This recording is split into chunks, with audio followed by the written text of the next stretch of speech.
Monas ramai di awal tahun 2026.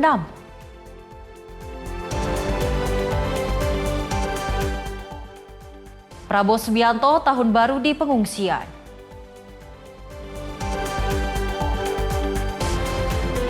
Usir gajah dari pemukiman, kepala desa tewas terinjak gajah.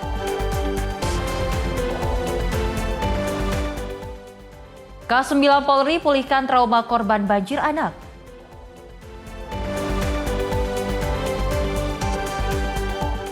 Modus top up dana, penipu kelabui penjaga konter HP.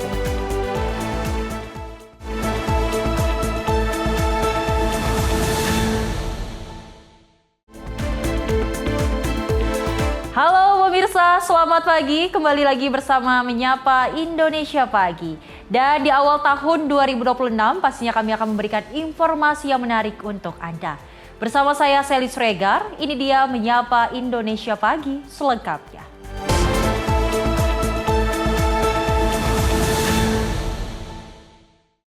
Dan pemirsa, kita awali informasinya di mana Khilafatul Muslimin Pusat Lampung berkomitmen untuk bersinergi dan berkolaborasi bersama seluruh elemen masyarakat dalam mendukung pembangunan bangsa dan memperkuat keutuhan NKRI.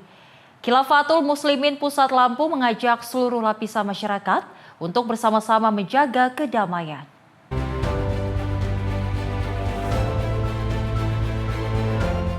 Khilafatul Muslimin Pusat Lampung menyampaikan pentingnya peran aktif masyarakat dalam menjaga persatuan, toleransi, dan stabilitas sosial sebagai fondasi utama kemajuan bangsa.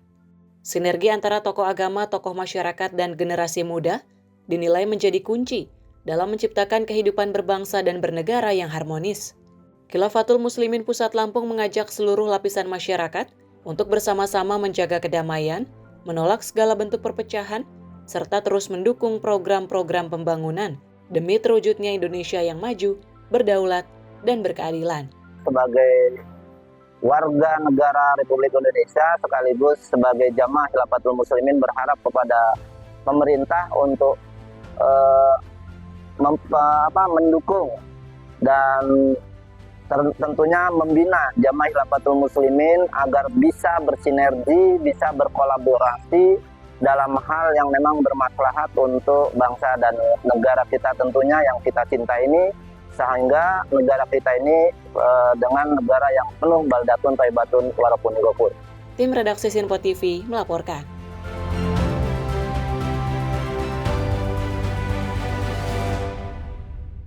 Panglima TNI Jenderal TNI Agus Subianto menghadiri doa bersama lintas agama dalam rangka menyambut Tahun Baru 2026. Kegiatan ini menjadi wujud empati, toleransi, dan penguatan persatuan bangsa di tengah keberagaman dan situasi bencana yang melanda sejumlah wilayah tanah air.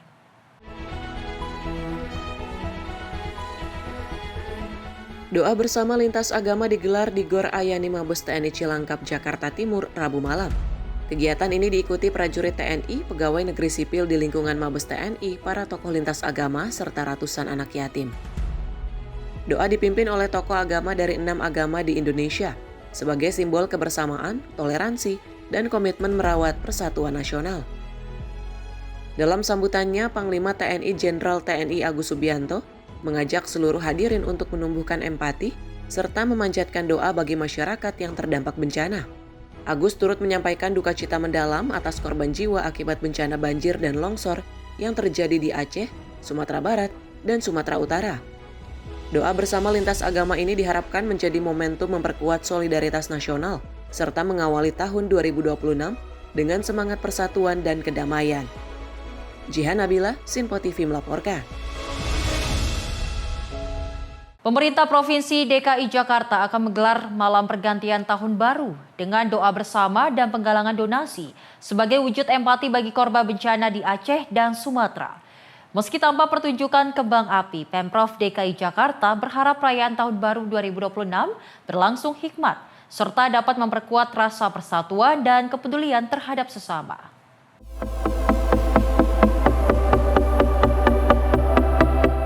Pemerintah Provinsi DKI Jakarta mengusung tema Jakarta Global City, From Jakarta with Love, dalam menyambut malam pergantian Tahun Baru 2026. Gubernur Jakarta Pramono Anung menjelaskan tema tersebut diambil untuk menekankan nilai kemanusiaan, kebersamaan, serta kepedulian sosial di tengah situasi bencana alam yang melanda Aceh dan Sumatera. Sebagai wujud solidaritas, acara pun akan digelar dengan doa bersama lintas agama di 8 titik perayaan, sekaligus membuka penggalangan donasi bagi korban bencana melalui kerjasama dengan Basnas dan Bazis DKI Jakarta. Dari Jakarta, Sri Dewi Andayani, Mutia Anggiani, Sinpo TV melaporkan. Pemirsa, malam pesta perayaan Tahun Baru 2026 telah usai diselenggarakan. Sampah menjadi momok dalam acara besar tersebut. Seperti apa pantauan terkini pasca malam perayaan Tahun Baru 2026 di Bundaran Hotel Indonesia? Sudah ada rekan kita Azhar Putra bersama juru kamera Azizul Hakim. Dan Azhar, silakan laporan Anda. Pemirsa, selamat Tahun Baru 2026. Pemirsa Sinpo TV, semoga di tahun baru yang ini kita mempunyai semangat yang lebih baru dan mempunyai cita-cita yang lebih baru lagi agar kita bisa lebih upgrade lagi di tahun yang baru ini. Pemirsa, pasca perayaan pesta malam tahun baru di Bundaran Hotel Indonesia, tadi malam kita sudah mengikuti bagaimana meriahnya pesta malam tahun baru 2026 yang diisi dengan beberapa musisi kenamaan tanah air. Dan pantauan kali ini pemirsa bisa lihat di belakang saya arus lalu lintas berjalan sangat lancar. Dan tidak hanya itu saja, terpantau juga panggung sudah mulai dirapikan dan ornamen-ornamen yang dipasang semalam sudah mulai tidak ada, menyisakan hanya rangka panggung. Dan beberapa petugas sudah membersihkan area sekitar panggung, terutama sampah-sampah yang ada di sekitar kawasan Bundaran Hotel Indonesia. Pasca perayaan malam tahun baru 2026, pihak kebersihan DKI Jakarta langsung gerak cepat untuk membersihkan area pesta malam tahun baru dengan secepat mungkin, sehingga pantauan kami di pukul 10 waktu Indonesia Barat sudah bersih dan tersisa hanya beberapa titik yang masih ada tinggal diangkut sampahnya oleh para petugas oren. Pemirsa, tahun baru 2026 semalam menyajikan penampilan-penampilan yang sangat meriah dan tidak hanya itu saja. Pada malam tahun baru semalam, pemerintah melarang untuk merayakan pesta kembang api, walaupun masih ada beberapa kembang api yang dinyalakan warga, tapi warga tetap turut menghormati putusan Gubernur DKI Jakarta. Salah satunya adalah Gubernur DKI Jakarta atau Pemprov DKI menyelenggarakan donasi untuk Sumatera, tepatnya pada pukul 22 waktu Indonesia Barat tadi malam. Dan hasil donasinya nanti bisa langsung dirasakan oleh para rekan-rekan kita, saudara-saudara kita yang ada di Aceh atau di Sumatera. Pemirsa, itulah tadi laporan kami dari Bundaran Hotel Indonesia Jakarta. Pemirsa, selamat menikmati hari libur dan jangan lupa jaga kesehatan, jaga keamanan karena cuacanya ini lagi mendung-mendung hujan, dan jangan lupa bawa vitamin, obat-obatan biar tetap sehat selalu, apalagi menyambut tahun baru ini. Dari Jakarta, saya Azhar dan juru kamera Azizul Hakim, Sinpo TV melaporkan. Malam pergantian Tahun Baru 2026 di Bundaran HI tampak meriah dengan penampilan dari sejumlah penyanyi tanah air dan juga pertunjukan drone map. Meski tanpa kembang api, masyarakat Jakarta tetap antusias merayakan malam tahun baru di Bundaran HI, serta turut berdonasi untuk korban bencana di Sumatera dan Aceh.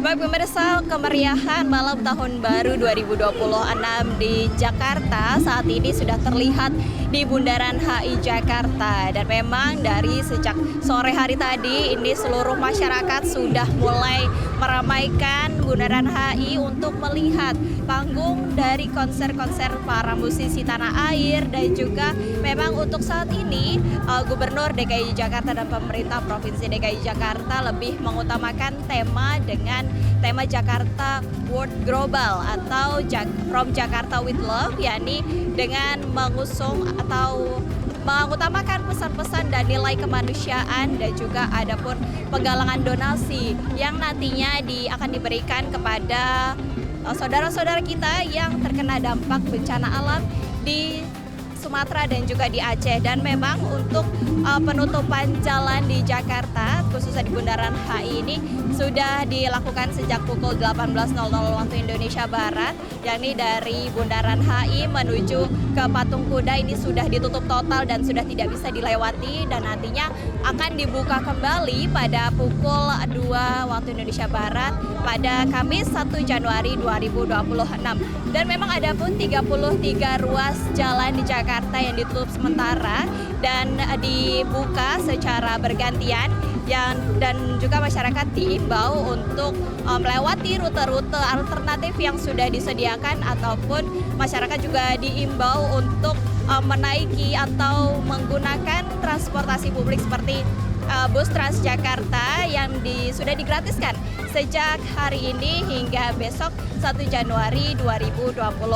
Dan memang pemirsa, terdapat sejumlah lokasi penyambutan di Jakarta, khususnya ini ada di 8 titik yang menyelenggarakan penyambutan malam tahun baru 2026, yakni di Lapangan Banteng, di Sarina, di MX Sudirman, dan Bundaran HI, serta di Kota Tua, di Ancol, di Taman Mini Indonesia Indah, dan juga di Pulau Untung Jawa atau di Kepulauan Seribu. Dan memang pemerintah Provinsi DKI Jakarta ini menekankan pesan-pesan kemanusiaan kepada para pengisi acara yang menghibur masyarakat dalam penyambutan malam tahun 2026 ini, dan juga memang ini sebagai bentuk empati kepada masyarakat yang terkena bencana alam di Sumatera dan juga di Aceh. Dan meskipun tanpa kembang api maksud kami, ini nantinya pemerintah Provinsi DKI Jakarta bersama dengan pihak-pihak terkait ini akan menyelenggarakan atau mengadakan drone map yang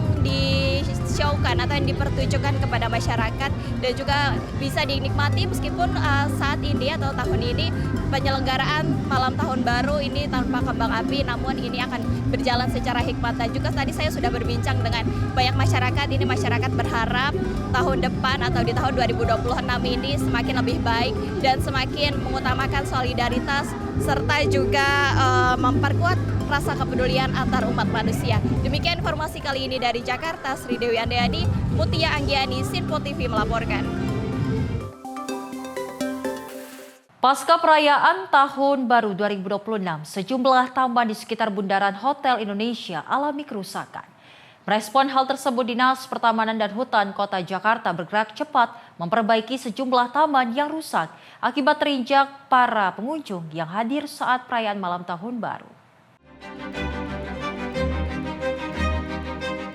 Perayaan Malam Tahun Baru 2026 berlangsung meriah di Bundaran Hotel Indonesia Jakarta. Malam perayaan ini juga tidak luput dari kata sempurna. Sejumlah taman di sekitar panggung Bundaran Hotel Indonesia rusak. Merespon hal tersebut, Dinas Pertamanan dan Hutan Kota Jakarta bergerak cepat untuk memperbaiki sejumlah taman yang rusak akibat terinjak para pengunjung yang hadir saat perayaan Malam Tahun Baru. Petugas mulai memperbaiki taman yang rusak jam 7 pagi. Menurut salah satu petugas yang bekerja, ia mengaku bahwa kerusakan taman tahun ini lebih sedikit dibandingkan dengan perayaan Tahun Baru sebelumnya. Ya, biasa kalau malam tahun baruan kan banyak yang rusak, jadi banyak acara soalnya gitu. Yang rusak banyak atau daerah sini aja, Pak? Kalau yang rusak sih sekitaran sini aja sih untuk tahun ini, yang parah ini doang. Dibanding tahun lalu, banyakan sekarang atau tahun lalu, Pak? Kalau dibandingkan sama yang tahun lalu mah banyakan yang tahun lalu, Pak, lebih parah. Ya, jadi sebelah timur juga pada rusak, sini rusak gitu. Terus ya intinya yang terdampak panggung lah. Yang terdampak panggung pasti keramaian. Rusak semua gitu. Pasti di setiap ada panggung pasti ada keramaian gitu. Oke. Ini kalau boleh tahu mulai memperbaiki tanaman dari jam berapa? Dari jam 7 pagi. Oh, jam 7 pagi mulai. Iya. Di sini sampahnya tadi banyak nggak, Pak? Pasca perayaan semalam. Kalau sampah putihnya sih mungkin banyak ya semalam, cuman kan semalam langsung dibersihin, ada tim pembersih sampah putih khusus gitu. Oke. Berarti ini targetnya selesai jam berapa nih, Pak? Ya, ininya aja, kalau masalah waktu kita nggak tentu ya, tergantung cuaca juga sih. Iya. Oke. Yang penting sekarang kita kelarin nih, nyampe jam berapa juga udah penting. Yang penting hari ini beres. Dari Jakarta, Azhar Putra, Azul Hakim, Sinpo TV melaporkan. Pemirsa, usai perayaan malam pergantian tahun, tumpukan sampah dari berbagai jenis terlihat berserakan di sejumlah sudut jalan hingga Taman Kota Bekasi, Jawa Barat. Sampah didominasi limbah plastik dan bungkus kembang api. Sejumlah botol minuman keras juga terlihat berserakan di pinggir jalan dan diduga merupakan sisa perayaan malam tahun baru. Seperti sudah menjadi tradisi usai perayaan malam pergantian tahun, sampah dari berbagai jenis menumpuk di sejumlah sudut kota hingga taman di sepanjang Jalan Ahmad Yani, Kota Bekasi, Kamis pagi. Sampah yang didominasi limbah plastik terlihat menumpuk di sejumlah titik, terutama di kawasan Taman Kota dan area pedestrian Jalan Ahmad Yani, Kota Bekasi. Selain plastik dan botol minuman, sisa potongan kembang api juga masih tercecer di jalanan. Bahkan beberapa di antaranya ditemukan botol minuman keras. Petugas kebersihan Kota Bekasi mengatakan jumlah sampah saat ini mengalami peningkatan dibandingkan hari biasa. Seluruh sampah akan diangkut menggunakan truk menuju TPST Sumur Batu, Bantar Gebang. Di jam berapa? Jam 5 ya. Ini sampah tahun baru tadi semalam itu. Biasanya sampah apa aja tuh? Sampah kayak kopi kayak plastik ini. Plastik ya. Kayak bungkusan plastik itu ya. Ini kan masih berserakan ya. Ini petugasnya ada berapa yang bantu bersih-bersih? Ada 5 ya. Nanti sampah yang dikumpulin tuh mau langsung diangkut berarti ya? Diangkut mas. Ini misalnya nggak ada juga taman, ada yang lain. Oh ada juga ya. Beda orang. Oh. Kalau yang di pinggir jalan tuh protokol juga sama ya, sampahnya nanti diangkut juga ya? Tumpukan sampah ini terjadi di sepanjang Jalan Ahmad Yani, Kota Bekasi. Lokasi tersebut menjadi salah satu titik kumpul masyarakat saat malam pergantian tahun baru 2026. Meski pemerintah Kota Bekasi sebelumnya melarang perayaan di tengah kondisi bencana, minimnya kesadaran warga diduga menjadi penyebab sampah dibuang sembarangan. Petugas kebersihan memastikan seluruh sampah yang berhasil dikumpulkan langsung diangkut menggunakan truk menuju TPST Sumur Batu, Bantar Gebang. Dari Bekasi, Muhammad Ridwan, Sinpo TV melaporkan. Sebanyak 15 remaja yang melakukan aksi tawuran diamankan tim perintis Polres Metro Jakarta Timur pada Kamis kemarin. Selain 15 pelaku tawuran, polisi juga mengamankan senjata tajam, botol minuman, sebuah pucuk senjata, dan lainnya. Tim perintis Polres Metro Jakarta Timur yang menerima laporan warga langsung menyergap belasan remaja yang melakukan tawuran di wilayah Pondok Kopi Duren Sawit, Jakarta Timur pada Kamis dini hari. Di lokasi kejadian, polisi langsung mengamankan sedikitnya 15 remaja yang melakukan tawuran pasca merayakan pergantian malam tahun baru 2025-2026. Menurut warga, mereka saling serang menggunakan kembang api, batu, dan mengenakan senjata tajam hingga membuat warga takut. Saya tadi telepon, karena pas waktu itu saya lagi ke rumah teman, ya kita mau tahun baruan. Memang suasana memang sepi, nggak ada orang. Tiba-tiba ada lempar batu sama petasan buar gitu. Kita kaget. Nah jadi mereka udah tahu ada saling serang menyerang, rupanya mau ada tawuran gitu loh. Kita lari, kan suasananya begini kan, mereka sampai merusak segalanya di sini kan, lempar itu petasan jebol begitu. Dan kita juga merasa serem juga, takut juga. Jadi akhirnya ya kita telepon kepolisian. Ini remaja apa pemuda? Kayaknya gabungan ya. Pemuda sama remaja kayaknya gabungan. Anak mana? Saya kurang paham anak mana, katanya RT sebelah sana, ini dengan sebelah sini, itu hampir setiap tahun begitu. Banyak tadi, banyak segerombolan tadi mereka. Ada korban nggak? Sepertinya nggak ada korban, tapi banyak yang kena beling ya, kaca beling kakinya. Jadi selain petasan ada yang bawa senjata tajam? Senjata tajam ada ya, kayak sebangsa celurit yang gede gitu. Terus botol kali Bu? Iya, sama botol, lempar batu, sama main petasan. Harapannya ya pengen lingkungan kita aman ya, suasana sekarang tahun baru ya. Kita pengennya ya begitu, rukun-rukun aja. Jadi kenakalan remaja ini ya mungkin kita perlu sebagai orang tua ya kita harus melihat anak kita gitu, jangan sampai keluyuran bergaul dengan orang yang nggak benar. Selain mengamankan pelaku tawuran, polisi juga menyita sejumlah barang bukti seperti senjata tajam, botol minuman, dan bahkan senjata api yang diduga airsoft gun. Selanjutnya belasan remaja ini dibawa ke Polsek Duren Sawit, Jakarta Timur untuk mempertanggungjawabkan perbuatannya. Dari Jakarta, Joko Puji, Sinpo TV melaporkan. Sementara itu, pemirsa, Paris, Prancis menyambut Tahun Baru 2026 dengan pertunjukan kembang api spektakuler. Langit ibu kota Prancis bercahaya saat kembang api dinyalakan di atas monumen ikonik Arc de Triomphe. Ribuan warga dan wisatawan memadati Champs-Élysées untuk menyaksikan malam pergantian tahun.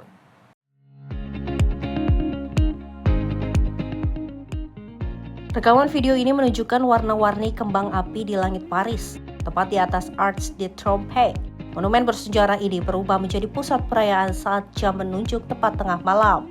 Sepanjang Champs-Élysées, pengunjung terlihat mengangkat telepon genggam mereka untuk mengabadikan momen pergantian tahun. Suasana meriah menyelimuti avenue sepanjang 1,9 km yang menghubungkan Place de la Concorde dan Place Charles de Gaulle. Sebagai kota yang dikenal dengan julukan City of Light, Paris kembali menegaskan reputasinya dengan perayaan tahun baru yang ikonik dan syarat simbolisme. Perayaan tak hanya terpusat di Champs-Élysées, namun juga menyebar ke sejumlah boulevard dan ruang publik sekitarnya. Namun perayaan tahun baru kali ini berlangsung di tengah kewaspadaan tinggi, sekitar 10.000 personel polisi diterjunkan di seluruh kota Paris untuk mengantisipasi potensi gangguan keamanan. Pemerintah Prancis meningkatkan pengamanan menyusul riwayat kerusuhan, aksi vandalisme, dan kekerasan yang pernah terjadi saat perayaan akhir tahun di sejumlah kota besar. Meski demikian, pergantian tahun di Paris berlangsung meriah dan tertib. Kembang api menjadi simbol harapan baru, menandai awal tahun 2026 di jantung Eropa. Tim redaksi Sinpo TV melaporkan. Pada awal tahun baru 2026, masyarakat memanfaatkan hari libur dengan mengunjungi Monumen Nasional Jakarta. Kawasan Monas Jakarta pun ramai oleh pengunjung, dan berikut laporan rekan kita Azhar bersama juru kamera Azizul Hakim.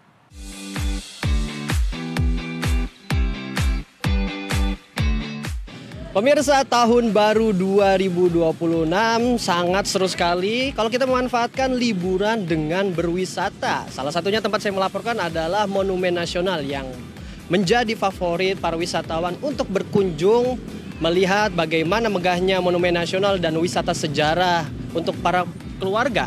Dan kita sudah mewawancarai salah satu keluarga yang menyempatkan diri jauh-jauh dari Lampung melihat Monumen Nasional dan memanfaatkan liburannya bersama keluarga. Bagaimana keseruannya? Langsung saja, inilah dia keseruan bersama pengunjung di Monumen Nasional. Hari ini dari Lampung WK6, sekeluarga besar mau hiburan di Monas. Di Monas banyak sejarah yang perlu kita datengin karena hanya Monas tujuannya. Iya, aksesnya gampang gitu. Kesini kita naik mobil Grab. Oh, naik online berarti ya? Iya, naik online. Baru sampai. Iya, nanti kita masuk. Pokoknya intinya kita tujuannya ke Monas dulu. Anak sih pengen nyobain transportasi umum tadinya, dari rumah naik KRL ke sini, naik MRT segala macam. Cuma karena masih pagi, ya kita mampir Monas dulu. Oh, berarti sekalian? Sekalian. Nah, sekarang udah panas, ya udah kita pulang. Oke, gitu. Kemungkinan kalau Perpusnas buka, kita mau mampir Perpusnas sih. Oh, mau nyobain. berarti sekalian jalan-jalan ya, muter-muter lah. Tadinya mau naik ke atas, tapi antriannya ramai banget. Jadi nggak jadilah, udah kita capek antrinya pulang aja. Berarti sekedar ngeliat-lihat. Sekedar lihat-lihat aja, betul. Foto sama Monas ya? Iya, gitu, kurang lebih gitu lah. Pemirsa, tadi kita sudah mewawancarai salah satu pengunjung yang hadir jauh-jauh dari Lampung dan menyempatkan dirinya langsung datang ke Monumen Nasional. Dari pantauan kami memang banyak sekali wisatawan yang memanfaatkan waktunya untuk liburan, menikmati, dan datang langsung untuk melihat bagaimana megahnya Monumen Nasional di Jakarta. Itulah laporan kami untuk hari ini dari Jakarta. Saya Azhar dan juru kami Azizul Hakim, Sinpo TV melaporkan.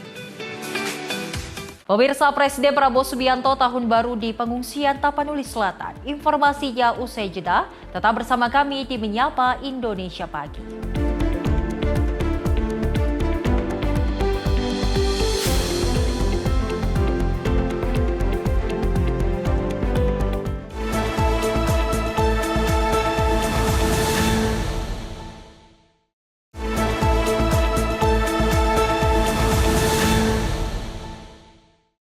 Terima kasih pemirsa Anda masih menyaksikan Menyapa Indonesia Pagi. Informasi kita lanjutkan. Di mana menutup akhir tahun 2025, Presiden Prabowo Subianto meninjau langsung wilayah yang terdampak bencana banjir di Pulau Sumatera di Desa Garoga, Tapanuli Selatan. Kunjungan ini pemirsa dilakukan untuk memastikan penanganan bencana, pemulihan infrastruktur, dan juga pemenuhan kebutuhan bagi warga yang terdampak. Untuk informasi selengkapnya, berikut laporan dari jurnalis Simpo TV, Cihan Nabila.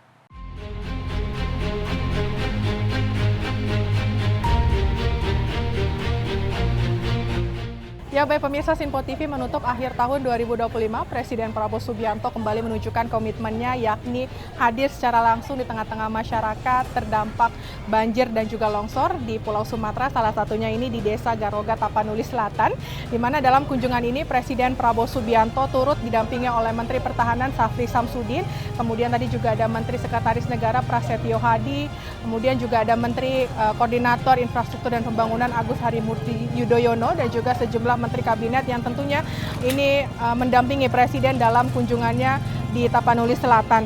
Dan memang kunjungan ini merupakan kunjungan kelima dari Presiden Prabowo Subianto dalam rangka meninjau langsung penanganan bencana sekaligus memastikan kebutuhan masyarakat ataupun korban terdampak ini dapat terpenuhi dengan baik.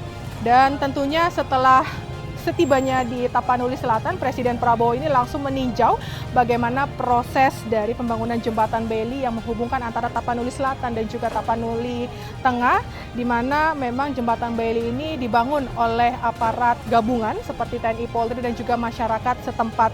Dan tentunya memang jembatan ini memiliki peran strategis sebagai penghubung utama antara Tapanuli Selatan dan juga Tapanuli Tengah yang sebelumnya ini memang terputus akibat bencana banjir dan juga longsor. Dan tadi kemudian pada malam harinya menjelang beberapa jam pergantian tahun baru, Presiden Prabowo yang didampingi para menteri Kabinet Merah Putih ini menyempatkan diri menyapa warga dan menyapa warga di sejumlah posko pengungsian yang ada di Tapanuli Selatan. Dan memang selain berdialog, tadi kita juga lihat memang Presiden Prabowo juga mengajak anak-anak ini menonton bersama film kartun Jumbo begitu, terus juga dilakukan kemudian nyanyi bersama. Dan setelah itu juga Presiden Prabowo ini mengucapkan selamat tahun baru kepada warga dan meminta untuk selalu semangat dan tidak putus asa meskipun melakukan ataupun menghabiskan malam pergantian tahun baru ini di tengah situasi pasca bencana. Dan pemirsa Simpo TV, tentunya pemerintah juga menegaskan akan terus hadir serta memastikan penanganan bencana di 3 provinsi yakni di Aceh, kemudian Sumatera Barat dan juga Sumatera Utara ini berjalan cepat, tepat dan juga terorganisir. Dari Tapanuli Selatan, Jihan Nabila, Simpo TV melaporkan. Presiden Republik Indonesia Prabowo Subianto memilih menghabiskan malam pergantian tahun bersama warga terdampak bencana di Kabupaten Tapanuli Selatan, Sumatera Utara. Kehadiran Presiden di pengungsian menjadi bentuk empati dan komitmen negara bahwa pemerintah hadir dan tidak meninggalkan rakyat di tengah musibah. Presiden Republik Indonesia Prabowo Subianto menghabiskan malam pergantian tahun menuju 2026 bersama dengan warga terdampak bencana banjir dan longsor di Desa Batu Hula, Kecamatan Batang Toru, Kabupaten Tapanuli Selatan. Dalam sambutannya, Presiden menegaskan bahwa pemerintah tidak akan meninggalkan rakyat yang sedang mengalami kesulitan. Prabowo juga menyampaikan keputusan menghabiskan malam tahun baru di pengungsian dilakukan sebagai bentuk empati dan tanggung jawab negara terhadap masyarakat terdampak bencana. Prabowo menekankan pentingnya semangat gotong royong sebagai kunci dalam menghadapi musibah dan memulihkan kehidupan masyarakat. Terima kasih. Ini adalah hasil kerja keras semua lembaga, ya, TNI, Polri, masyarakat, PU, BNPB, hampir semua lembaga KL hadir di sini yang saya lihat, ya. Saya lihat tadi satuan kepolisian juga bekerja baik di sini. Ya, di tengah kesulitan mereka juga bantu menemukan para korban. Saya ikut turut bela sungkawa kepada mereka-mereka yang kehilangan keluarganya. Kita akan mengurus saudara-saudara sebaik-baiknya. kita sudah bertekad untuk segera membangun rumah-rumah untuk mengganti rumah-rumah saudara yang hilang, yang rusak kita bantu. Ya, saya melihat, saya cukup optimis kecepatan kita memulihkan keadaan cukup baik. Tentunya kita tidak puas. Saya minta semua lembaga bekerja terus siang malam. Terima kasih para petugas TNI, polisi, BNPB, PU, semua yang bekerja. Dari Tapanuli Selatan, Jana Bila, Simpo TV melaporkan. Masih dari Presiden Republik Indonesia Prabowo Subianto, pemirsa, yang menutup akhir tahun 2025 dengan meninjau langsung lokasi bencana di Kabupaten Tapanuli Selatan, Sumatera Utara. Presiden datang untuk memastikan penanganan bencana, khususnya perbaikan jembatan Sungai Garoga yang menjadi akses vital penghubung antara Tapanuli Tengah dan Tapanuli Selatan. Presiden Prabowo Subianto didampingi Menteri Sekretaris Negara Prasetyo Hadi meninjau langsung kondisi jembatan Sungai Garoga di kawasan Batang Toru, Kabupaten Tapanuli Selatan pada Rabu 31 Desember 2025. Kunjungan ini dilakukan untuk memastikan proses penanganan bencana, terutama perbaikan jembatan, berjalan maksimal agar akses transportasi dan mobilitas warga dapat segera pulih. Menteri Sekretaris Negara Prasetyo Hadi menyampaikan, Presiden ingin proses pemulihan segera dilanjutkan ke tahap rekonstruksi guna mendukung aktivitas dan perekonomian masyarakat. Hadi menyebut pemerintah menegaskan akan terus hadir dan memastikan penanganan bencana di 3 provinsi, Sumatera Utara, Aceh, dan Sumatera Barat, berjalan cepat, tepat, dan terkoordinasi. Hari ini beliau berkunjung ke Kabupaten Tapanuli Selatan, ke desa Batang Toru, salah satu desa yang cukup terdampak sangat berat. Juga Presiden Pak Presiden sekali lagi membersamai masyarakat yang terdampak sekaligus ingin memastikan proses penanganan, terutama jembatan yang menghubungkan wilayah Tapanuli Tengah dan Tapanuli Selatan supaya dapat segera pemulihan, termasuk tahap rekonstruksi. Sekali lagi ini membuktikan komitmen Bapak Presiden untuk terus hadir memastikan penanganan bencana di 3 provinsi dapat berjalan dengan sebaik. Kunjungan ini menegaskan komitmen Presiden Prabowo Subianto untuk terus berada di garis depan dalam mengawal pemulihan wilayah terdampak bencana demi kesejahteraan dan keselamatan masyarakat. Dari Tapanuli Selatan, Jihan Nabila, Simpo TV melaporkan. Pemirsa, Kodim 0106 Aceh Tengah bersama PLN Takengon bekerja sama dalam pendistribusian bantuan generator set atau genset dari Kementerian Energi dan Sumber Daya Mineral kepada masyarakat desa terdampak bencana di Kabupaten Aceh Tengah. Penyaluran bantuan tersebut dilaksanakan di Aula Dor Makodim 0106 Aceh Tengah, Jalan Lut Tawar, Kecamatan Lut Tawar pada Rabu 31 Desember 2025. Bantuan genset diserahkan langsung oleh Dandim 0106 Aceh Tengah Letkol Infanteri Raden Herman Sasmita bersama dengan Kepala PLN Takengon Muhammad Purkan sebagai bagian dari respon cepat pemerintah pusat dalam memenuhi kebutuhan dasar masyarakat, khususnya penyediaan listrik di wilayah terdampak bencana dan desa yang masih terisolir. Dandim 0106 Aceh Tengah menjelaskan bahwa genset tersebut diperuntukkan bagi desa-desa yang mengalami gangguan pasokan listrik akibat bencana alam. Kehadiran genset diharapkan dapat membantu masyarakat menjalankan aktivitas sehari-hari selama proses pemulihan berlangsung. Melalui bantuan genset dari Kementerian SDM Kodim 0106 Aceh Tengah bersama PLN Takengon telah menyalurkan dukungan kelistrikan kepada 61 desa yang hingga saat ini belum teraliri listrik oleh PLN akibat dampak bencana. Sinergi lintas sektor ini menjadi langkah konkret untuk memastikan kebutuhan dasar warga tetap terpenuhi. Dandim berharap bantuan genset tersebut dapat meringankan beban masyarakat terdampak sekaligus mempercepat pemulihan pasca bencana serta menjadi cerminan kehadiran negara di tengah masyarakat dalam situasi darurat. Tim redaksi Simpo TV melaporkan. Kementerian Perdagangan meninjau proses pembersihan di Pasar Kuala Simpang pada 30 Desember 2025 malam. Pembersihan dipercepat agar pemindahan pedagang dari tempat berjualan sementara di pinggir jalan ke dalam pasar dapat berjalan dengan lancar. Proses finalisasi pembersihan pasar Kuala Simpang Kabupaten Aceh Tamiang terus berlangsung pada Selasa malam 30 Desember 2025. Kementerian Perdagangan melalui Direktorat Jenderal Perdagangan Dalam Negeri meninjau proses pembersihan di pasar Kuala Simpang. Pembersihan dilakukan dengan menghilangkan lumpur akibat banjir yang terjadi di Kabupaten Aceh Tamiang. Pembersihan dipercepat agar pemindahan pedagang dari tempat berjualan sementara di pinggir jalan ke dalam pasar dapat berjalan lancar. Dengan percepatan pembersihan ini diharapkan pasar Kuala Simpang dapat diaktifkan kembali dan roda perekonomian bisa berjalan di Kabupaten Aceh Tamiang. Melalui koordinasi dan juga kerjasama yang baik, proses pembersihan telah masuk tahap finalisasi yang dibantu oleh satuan anggota TNI dan tim Kementerian Pekerjaan Umum. Tim redaksi Simpo TV melaporkan. Sementara itu, pemirsa, TNI Angkatan Laut melalui tim Trauma Healing Dipsial melaksanakan kegiatan trauma healing bagi masyarakat terdampak bencana alam di Kabupaten Biren Aceh.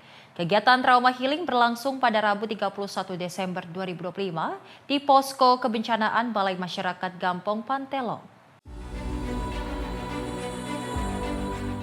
Pelaksanaan trauma healing ini merupakan bentuk kepedulian TNI AL dalam membantu pemulihan kondisi psikologis masyarakat pasca bencana. Selain tim trauma healing di Spasial, TNI AL juga menugaskan Koderal 1, Koarmada 1, Yonkes Marinir, Yon 8 Marinir, Puskesal, serta Lanalok Sumawe. Lebih lanjut, setibanya di lokasi, tim langsung berinteraksi dengan warga, khususnya anak-anak dan orang tua, untuk memberikan pendampingan psikologis. Rangkaian kegiatan diawali dengan pelaksanaan fun games dan juga ice breaking kepada anak-anak di posko pengungsian. Kegiatan ini bertujuan untuk memberikan self-healing agar anak-anak dapat bangkit, beradaptasi kembali, serta mengurangi dampak trauma akibat bencana yang dialami. Selain itu, tim juga memberikan terapi psikologis kepada masyarakat, khususnya orang tua, melalui beberapa teknik antara lain butterfly hug dan juga safe emotional freedom technique. Teknik butterfly hug dilakukan dengan posisi duduk dan menyilangkan kedua tangan di dada sambil mengatur napas secara perlahan selama 30 hingga 60 detik, disertai afirmasi positif agar tubuh dan pikiran menjadi lebih tenang. Sementara itu, safe merupakan metode terapi yang juga mengkombinasikan kutukan pada titik-titik meridian tubuh dengan afirmasi spiritual untuk membantu mengatasi stres dan juga kecemasan. Kegiatan ditutup dengan suasana kebersamaan dengan anak-anak melalui pemutaran musik dan aktivitas hiburan. Momen ini dimanfaatkan untuk mengalihkan perhatian anak-anak dari pengalaman menegangkan, menumbuhkan kembali suasana ceria dan juga harapan, serta mendukung pemulihan emosi agar mereka merasa lebih aman dan nyaman di lingkungan pengungsian. Melalui kegiatan trauma healing ini, TNI AL berharap dapat membantu mempercepat proses pemulihan psikologis masyarakat terdampak bencana, serta memberikan semangat dan harapan baru untuk bangkit kembali. Hal tersebut merupakan implementasi dari Perintah Kepala Staf Angkatan Laut Laksamana TNI Dr. Muhammad Ali. Tim redaksi Simpo TV melaporkan.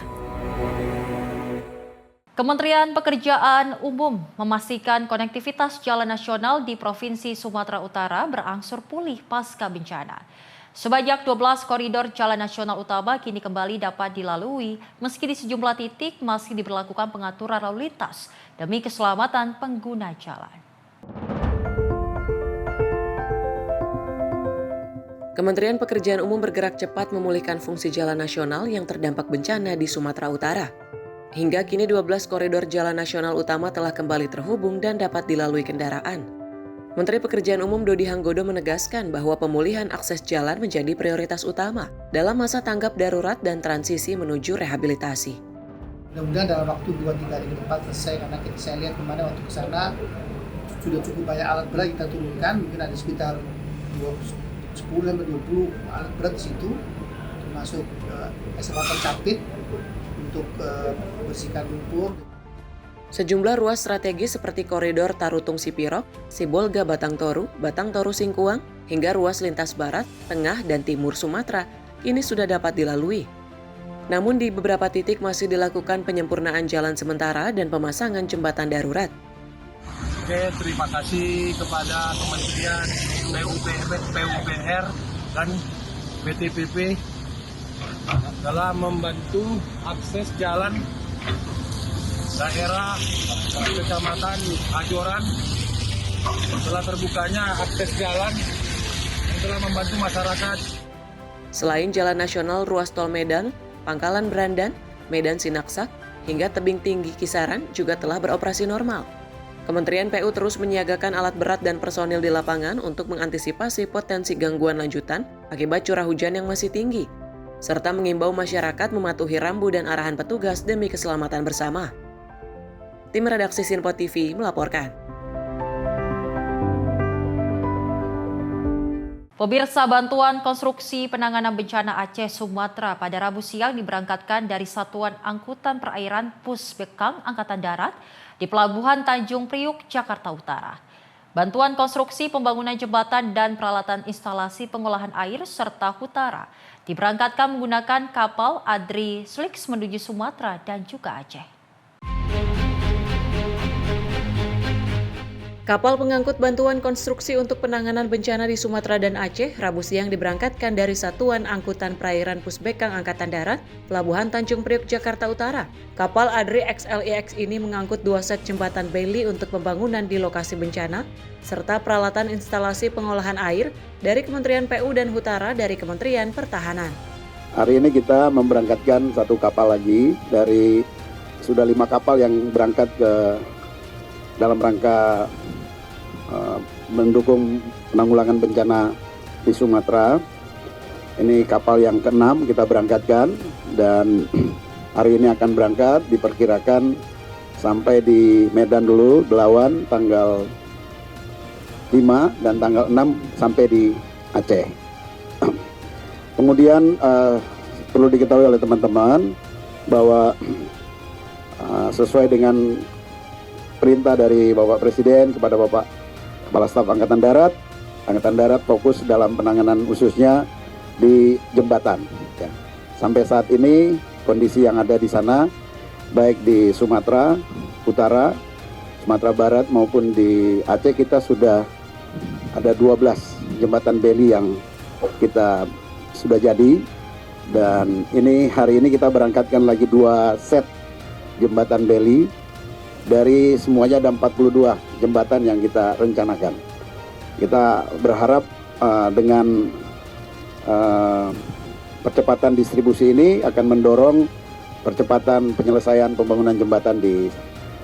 Kemudian di sini juga perlu diketahui oleh teman-teman, kapal Adri yang akan berangkat ini juga memuat beberapa barang, ya, antara lain dari Kementerian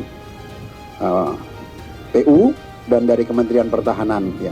Ada set penjernih air, kemudian ada jembatan Aramco dan juga ada Huntara. Ya, Huntara untuk ditempatkan nanti proses pembangunannya bekerja sama dengan pemerintah daerah yang ada di sana.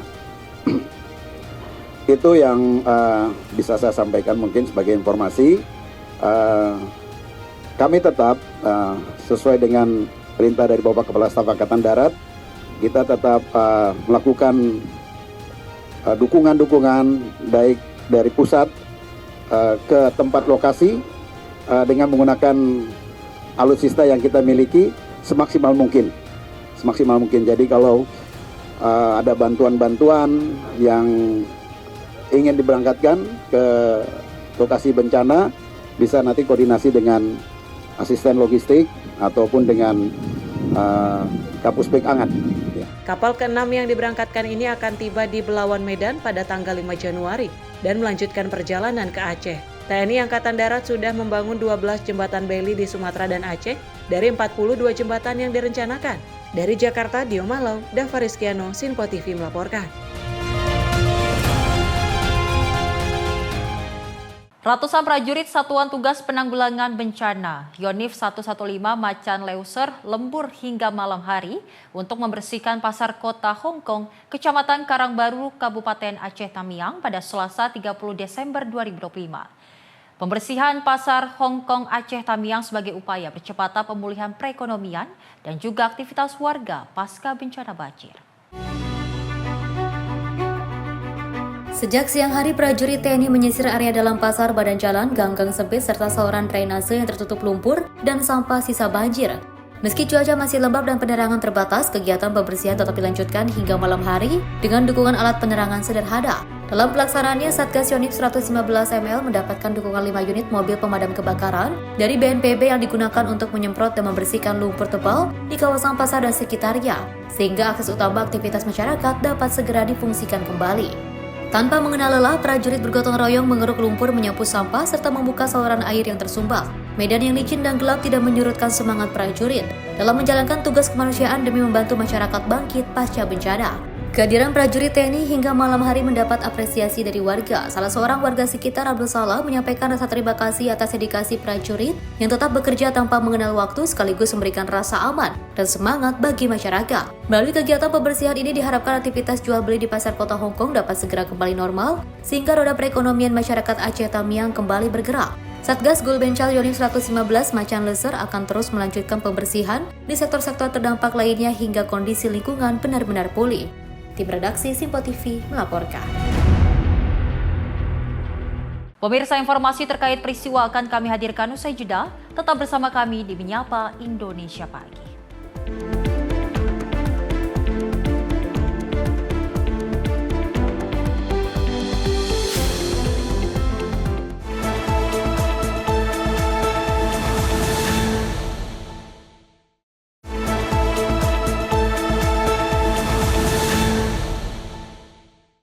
Masih bersama kami pemirsa dalam Menyapa Indonesia Pagi bersama saya Sweli Sregar. Di mana seorang pria terekam kamera CCTV saat melakukan aksi pencurian di minimarket di kawasan Parung Serap, Ciledug, Kota Tangerang. Dan pelaku pemirsa diduga mengambil 3 box susu formula dan kabur meninggalkan lokasi. Aksi pencurian terjadi di minimarket Parung Serap, Jalan Raden Fatah, Ciledug, Kota Tangerang. Seorang pria terekam kamera CCTV yang diduga sedang mengambil 3 box susu formula. Kejadian ini berlangsung pada Selasa sore 30 Desember 2025, sekitar pukul 17.00 waktu Indonesia Barat. Berdasarkan keterangan karyawan, saat kejadian kondisi toko dalam keadaan sepi. Pelaku datang mengenakan jaket hitam dan membawa tas ransel. Pelaku terlihat dengan cepat memasukkan 3 box susu formula ke dalam tas ransel sebelum akhirnya pergi meninggalkan toko. Akibat kejadian tersebut, karyawan toko yang bertugas harus menanggung kerugian yang ditaksir mencapai Rp500.000. Susendi Andika, Priyanto, tim redaksi Simpo TV melaporkan. Aksi pencurian sepeda motor terjadi di Kampung Penggilingan Baru, RT 001 RW 006, Kelurahan Harapan Baru, Bekasi Utara, Jawa Barat pada Selasa 30 Desember 2025. Sepeda motor Kawasaki KLX milik warga Kampung Penggilingan Baru RT 001 RW 006 Kelurahan Harapan Baru Bekasi Utara Selasa dini hari 30 Desember 2025 hilang dibawa lari pencuri. Dalam rekaman CCTV, pelaku terlihat berakting pincang untuk mengelabui perhatian warga di sekitar lokasi. Setelah situasi dirasa aman, pelaku langsung membawa kabur sepeda motor tersebut. Hingga saat ini belum ada informasi resmi terkait identitas pelaku maupun perkembangan penanganan kasus dari pihak kepolisian. Warga diimbau untuk meningkatkan kewaspadaan dan keamanan kendaraan, terutama pada jam-jam rawan. Ulia Haifanisa, tim redaksi Simpo TV melaporkan. Satuan Reserse Kriminal Polresta Bandara Soekarno-Hatta Tangerang berhasil menangkap pelajar putus sekolah dan pelaku perampasan tas dan HP saat terjadi tawuran di perimeter utara Bandara Soekarno-Hatta. Saat diamankan, pelaku menangis meminta tolong sang ibu agar dibebaskan. Sementara barang bukti tas, HP, dan pakaian kini diamankan petugas untuk kepentingan penyidikan.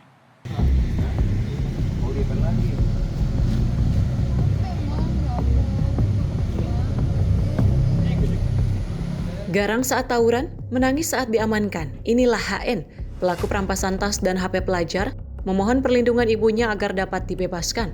Pelaku yang merupakan pelajar putus sekolah memprovokasi di media sosial 2 sekolah menengah pertama untuk tawuran di Jalan Perimeter Utara Bandara Soekarno-Hatta Tangerang. Tawuran antar 2 sekolah swasta pun terjadi, namun karena kalah jumlah, satu kelompok sekolah kabur melarikan diri menggunakan sepeda motor. Namun apes bagi RAF dan AZK yang berboncengan, belum sempat putar balik sudah dihadang dan motor ditendang. Kondisi ini dimanfaatkan HN, pelaku dengan mengancam korban menggunakan celurit, merampas tas dan HP milik AZK. Korban AZK yang didampingi orang tuanya melapor ke Polresta Bandara Soekarno-Hatta. Atas kejadian itu, Satuan Reserse Kriminal Polresta Bandara mengamankan HN. Pelaku ditangkap dengan barang bukti tas, HP, dan pakaian. HN, pelaku mengatakan, merampas tas dan HP pelajar dengan ancaman senjata tajam. Ada beberapa teman ikut mengacungkan celurit, untuk HP diamankan pelaku disimpan pada sebuah kontrakan. Tapi tidak bisa, Pak. Tidak bisa? Iya, Pak. Kemudian untuk handphone ada di mana, Soal? Di dalam handphone saya, Pak. Kamu gimana cara ngambil?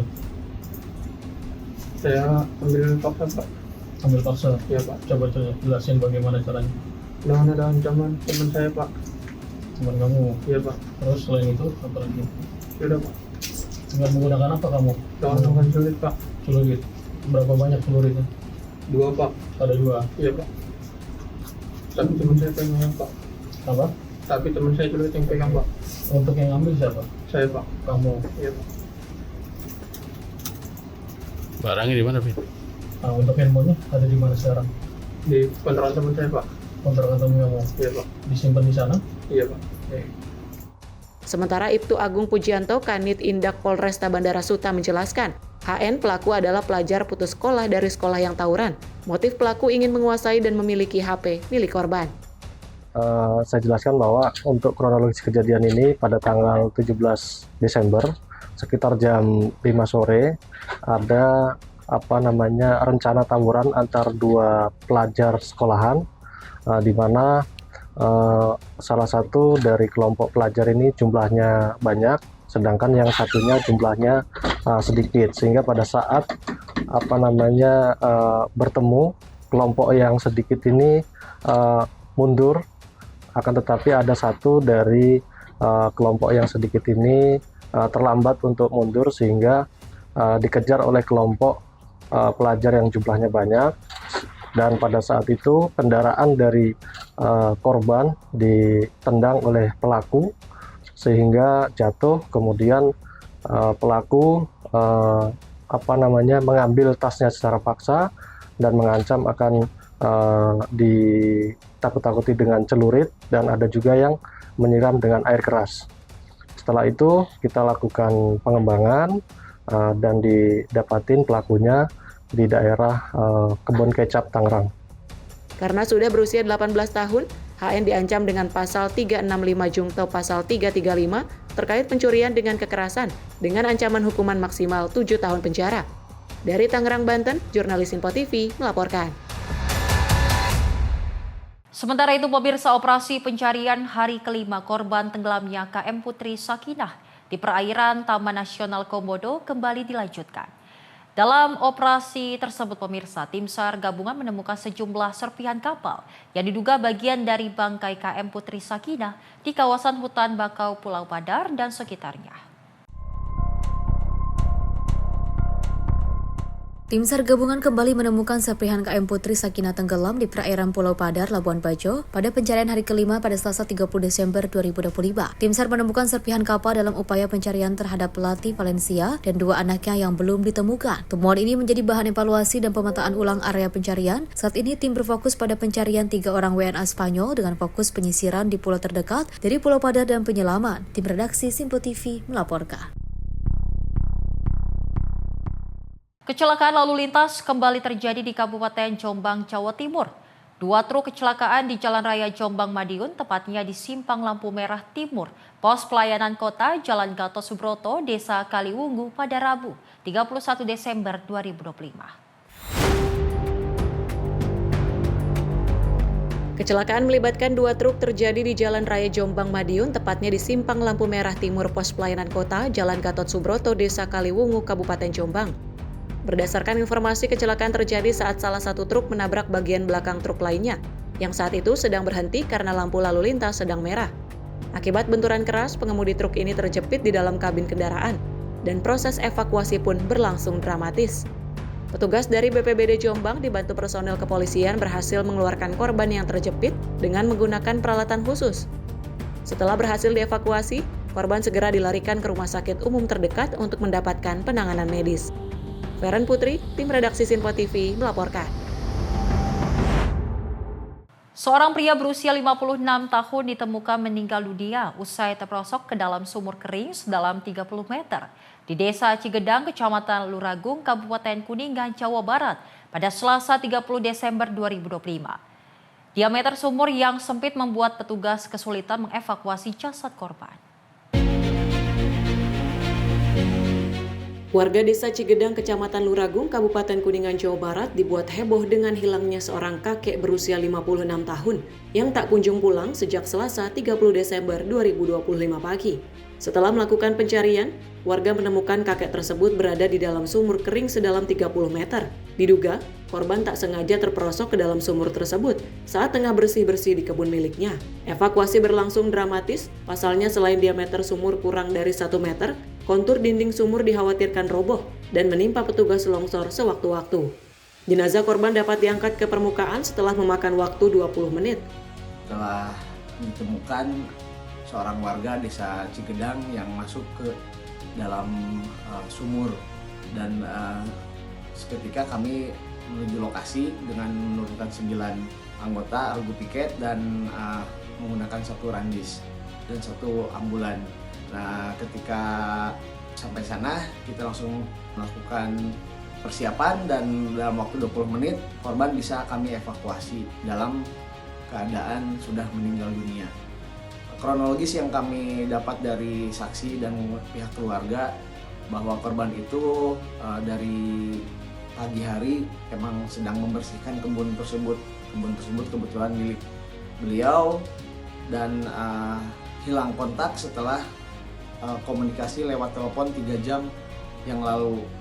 Nah, ketika dicari, ditemukan, cari selama 3 jam tidak ketemu dan terakhir ketemu itu ada barang milik pribadi dekat sumur tersebut dan ketika dilihat ternyata korban ada di dalam sumur tersebut dengan kedalaman kurang lebih 30 meter dan sumur tersebut kering, tidak ada airnya gitu. Namun setelah kami cek pengukuran lokasi ada mengandung gas sedikit walaupun tidak ini dan kami alhamdulillah bisa mengevakuasi korban tersebut.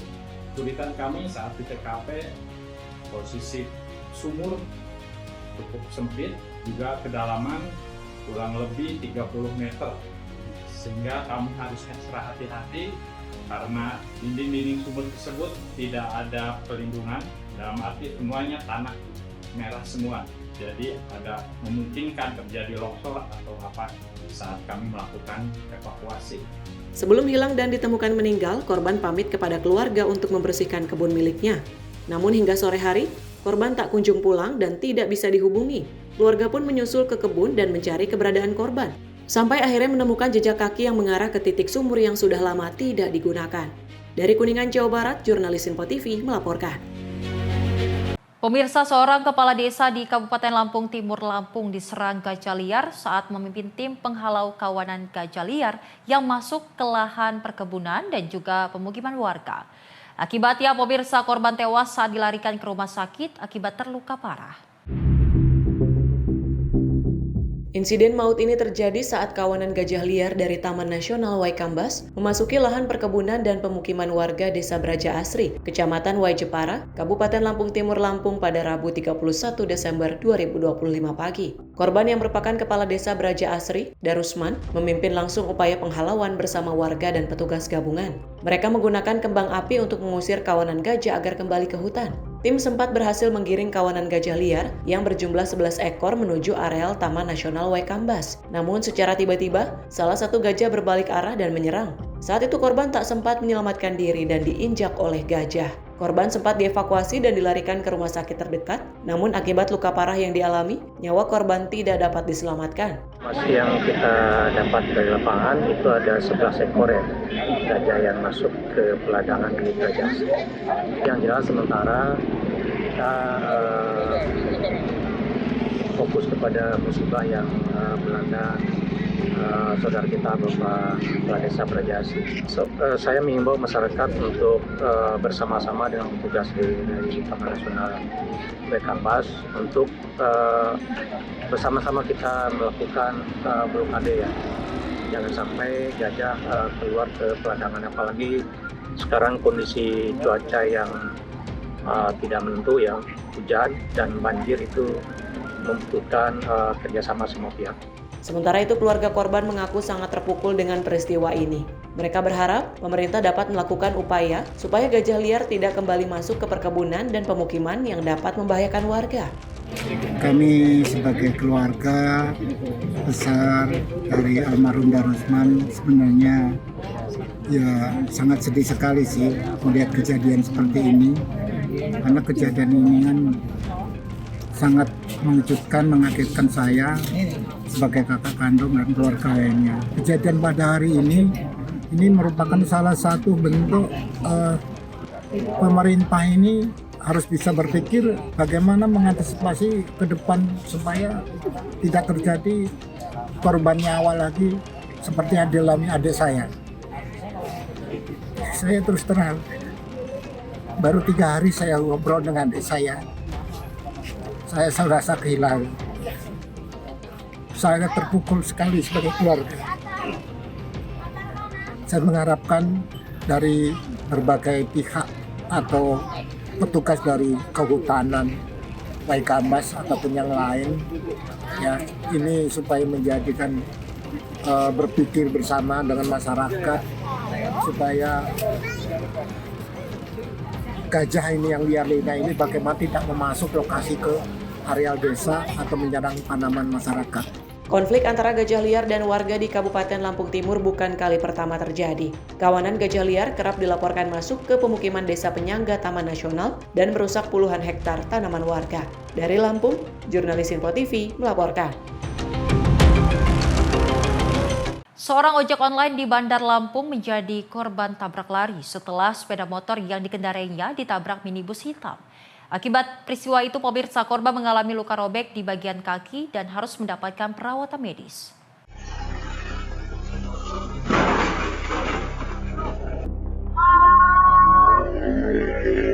Aksi tabrak lari terekam kamera pengawas CCTV di Jalan Haji Said, Tanjung Karang Timur, Bandar Lampung. Dalam rekaman, terlihat minibus menabrak sepeda motor pengemudi ojek online dari arah berlawanan. Usai menabrak korban, pengemudi minibus tidak berhenti dan justru melarikan diri ke arah Kedamaian, Bandar Lampung. Korban yang terjatuh berteriak meminta pertolongan sebelum akhirnya dibantu warga sekitar. Korban bernama Andika Sanjaya, 27 tahun, mengalami luka robek di bagian kaki dan harus mendapat 10 jahitan. Sepeda motor korban mengalami kerusakan parah dan kini diamankan polisi sebagai barang bukti. Menurut korban, saat kejadian dirinya sedang mengantarkan pesanan dan melaju dengan kecepatan rendah. Tiba-tiba minibus hitam datang dan menabrak tanpa memberi kesempatan menghindar. Korban berharap pelaku segera ditemukan dan bertanggung jawab atas peristiwa tabrak lari yang menimpa dirinya. Terlebih pasca kejadian tersebut, dirinya tidak dapat bekerja. Mobil itu nongol pengkolan, langsung ngabisin jalan saya, langsung nyerong ke kanan dia. Saya ngeliatin mobil itu nyerong arah saya, nabrak, langsung nyerong kiri, langsung kabur dia, Bang. Ada nyolong, tapi sebelum itu saya minta tolong dulu, baru ada warga nyamperin saya. Oh ini kaki, Bang, kaki lecet gini. Sama sekarang ini ya lagi lebam, ini lagi nyut, Bang. Sempat dijahit 10 jahitan. Oh enggak, Bang. Enggak kenal, tiba-tiba mobil itu datang langsung nabrak aja. Sementara itu, saat ini Satuan Lalu Lintas Polresta Bandar Lampung telah melakukan penyelidikan kasus tabrak lari tersebut. Polisi menelusuri identitas pengemudi minibus melalui rekaman CCTV dan keterangan saksi. Jadi terkait tabrak lari itu berdasarkan laporan yang diterima, itu kejadiannya di tanggal 28 Desember 2025 sekitar pukul 09.30 di jalan Haji Said, Tanjung Karang Timur. Jadi untuk saat ini kita sudah menerima laporan dari pihak korban dan kita saat ini dari tim kita sudah melakukan pendalaman terhadap kejadian tersebut. Melakukan penyelidikan supaya kita bisa mengetahui terkait dugaan pelaku atau dugaan pengendara mobil yang terekam CCTV. Dari Lampung, jurnalis Info TV melaporkan. Pemirsa, informasi menarik lainnya akan kami hadirkan usai jeda. Tetap bersama kami di Menyapa Indonesia Pagi.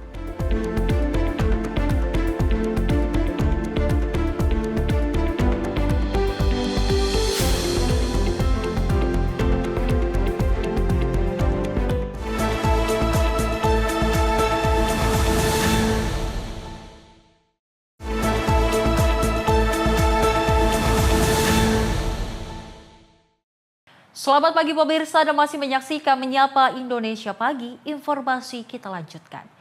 Di mana Polda Metro Jaya menggelar agenda rilis akhir tahun 2025 yang digelar di Gedung Balai Pertemuan Metro Jaya, Jakarta untuk pemaparan kinerja dan capaian selama setahun. Kapolda Metro Jaya Asep Edi membuka agenda tersebut dengan menjelaskan bahwa Polda Metro Jaya paling banyak mendapat laporan polisi se-Indonesia sepanjang tahun 2025. Kapolda Metro Jaya Irjen Pol Asep Edi membuka agenda rilis akhir tahun 2025 yang mengatakan ini sebagai bentuk keterbukaan, akuntabel, dan transparansi kepada masyarakat.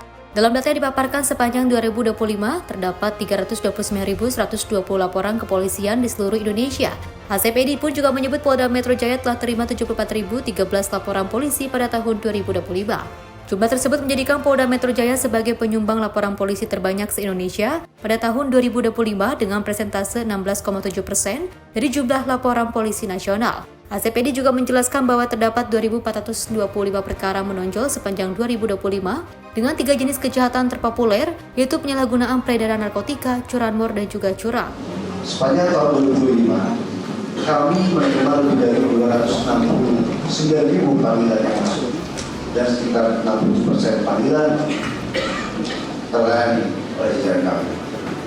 Bagi kami akan ini menunjukkan bahwa masyarakat semakin percaya untuk melapor dan meminta bantuan. Selain pelaksanaan tugas rutin untuk bantuan pengamanan pada momentum tertentu, Polda Metro Jaya juga melaksanakan 9 operasi polisian sepanjang tahun 2025. Lebih luas dalam konteks Kamtibmas dan juga pengamanan kegiatan masyarakat, Polda Metro Jaya telah mengawal 2.304 saksi demonstrasi. Dari Jakarta, Fani Azul Hakim, Simpo TV melaporkan. Sejumlah pengacara mendatangi Komisi Percepatan Reformasi Polri pada Selasa sore. Kedatangannya untuk menindaklanjuti seorang manajer legal perusahaan swasta meninggal dunia yang diduga akibat stres saat menjalani proses hukum.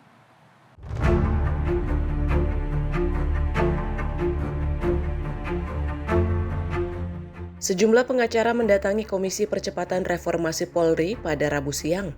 Dengan membawa sejumlah dokumen bukti, tim kuasa hukum mendatangi kantor Kementerian Sekretariat Negara Jakarta Pusat Selasa sore.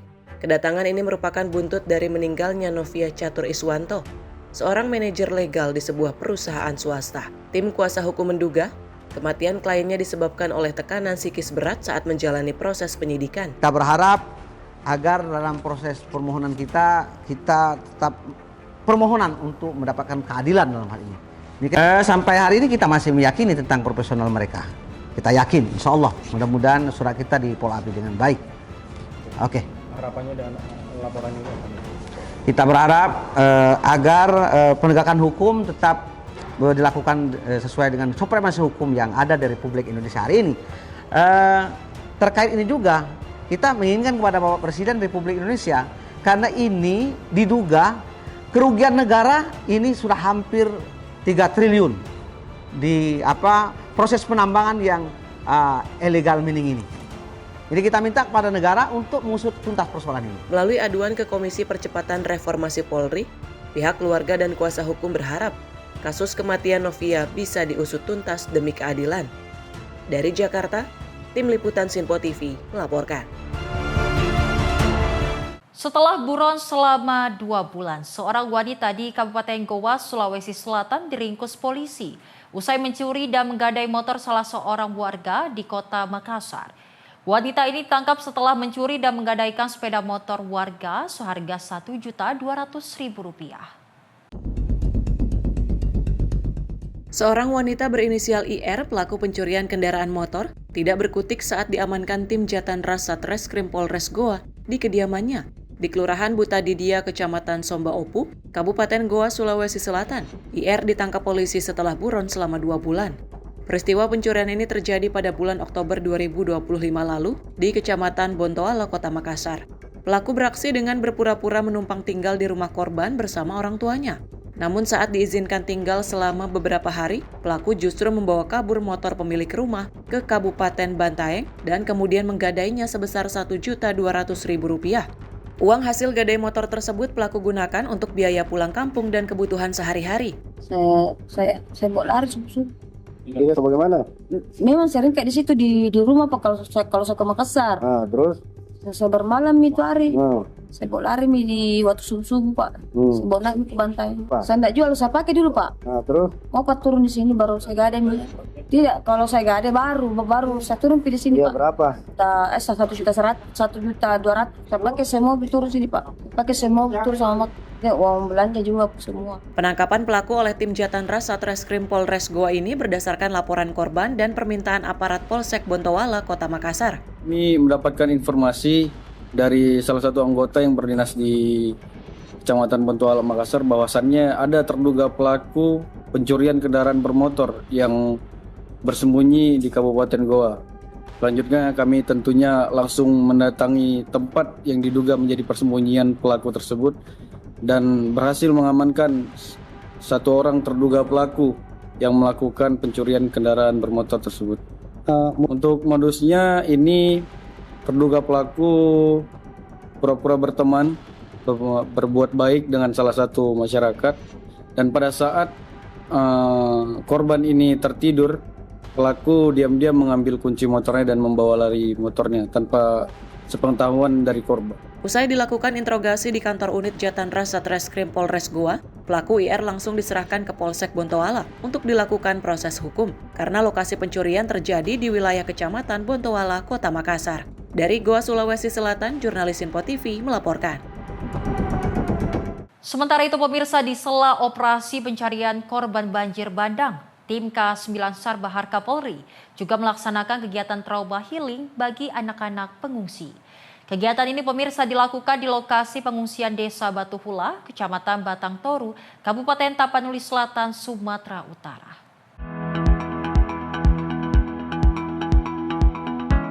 Tim K9 SAR Bahar Kapolri menggelar sejumlah permainan dan edukasi untuk mengurangi trauma anak-anak pengungsi akibat banjir bandang. Petugas mengenalkan fungsi dan peran anjing pelacak dalam operasi pencarian dan penyelamatan, sekaligus memberikan hiburan bagi anak-anak. 2 ekor K9 bernama Rubin dan Ari menjadi daya tarik utama.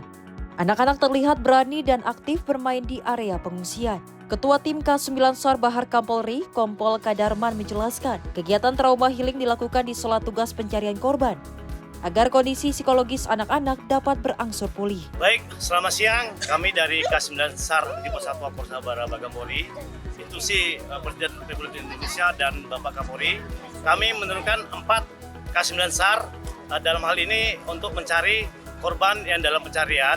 Kemudian pada hari ini tanggal 29 Desember 2025 di Batu Hela, Tapanuli Selatan, kami melaksanakan trauma healing untuk anak-anak kami, adik-adik kami, supaya dengan harapan mereka dapat bersekolah kembali. Salah seorang pengungsi anak, Ayu, mengaku senang dengan kegiatan ini karena dapat bermain dan tidak merasa bosan selama di pengungsian. Biasanya ngapain aja di pengungsian kalau pagi-pagi atau siang gini kegiatannya apa? Main-main. Oh, main-main. Terus apa aja tadi gamenya yang dikasih sama Om ini? Ayo. Apa aja gamenya tadi yang dikasih sama Om ini? Main balon ya. Udah sarapan? Udah sekolah? Sekolah libur ya? Sekolahnya di mana sekarang? Oh, sekolahnya aman ya, nggak kena banjir ya? Oke. Banjir bandang pada 25 November lalu mengakibatkan rumah warga rusak dan hanyut. Hingga kini para pengungsi telah 34 hari menempati lokasi pengungsian dan masih menunggu pembangunan hunian tetap dari pemerintah.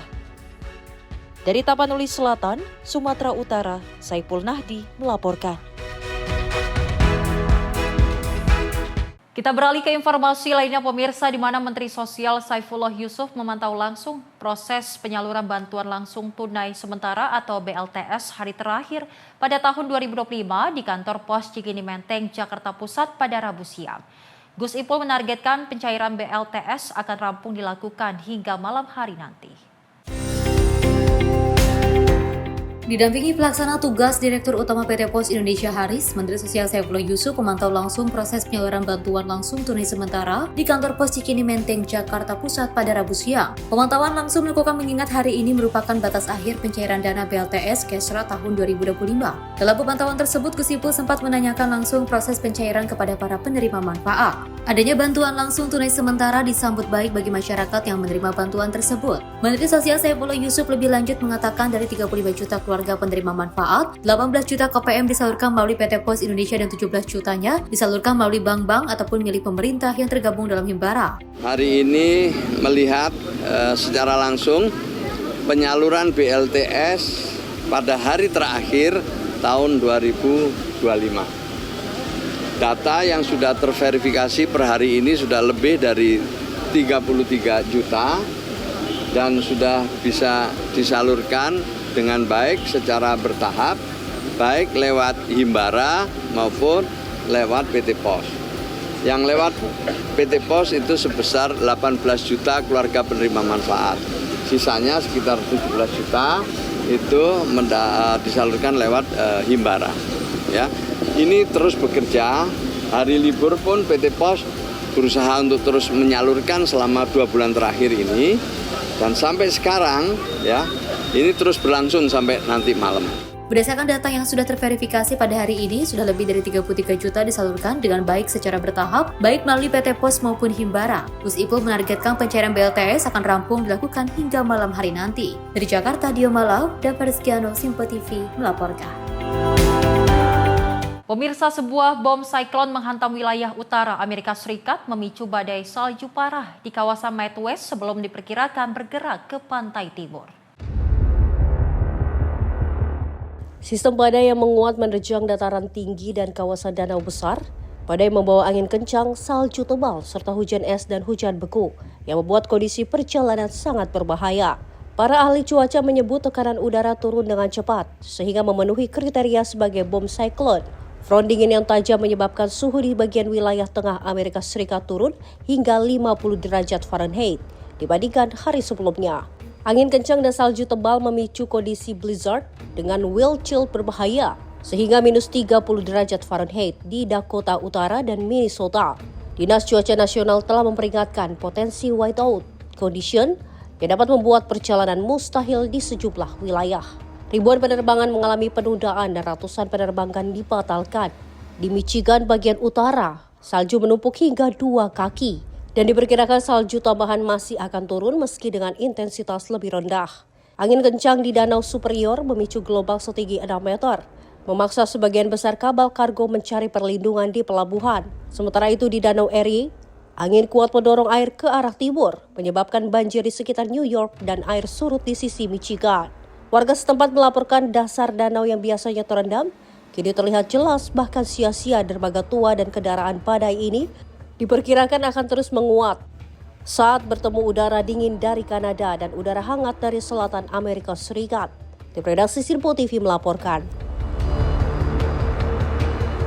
Dan dari mantan Perdana Menteri Bangladesh, Khaleda Zia meninggal dunia pada usia 80 tahun.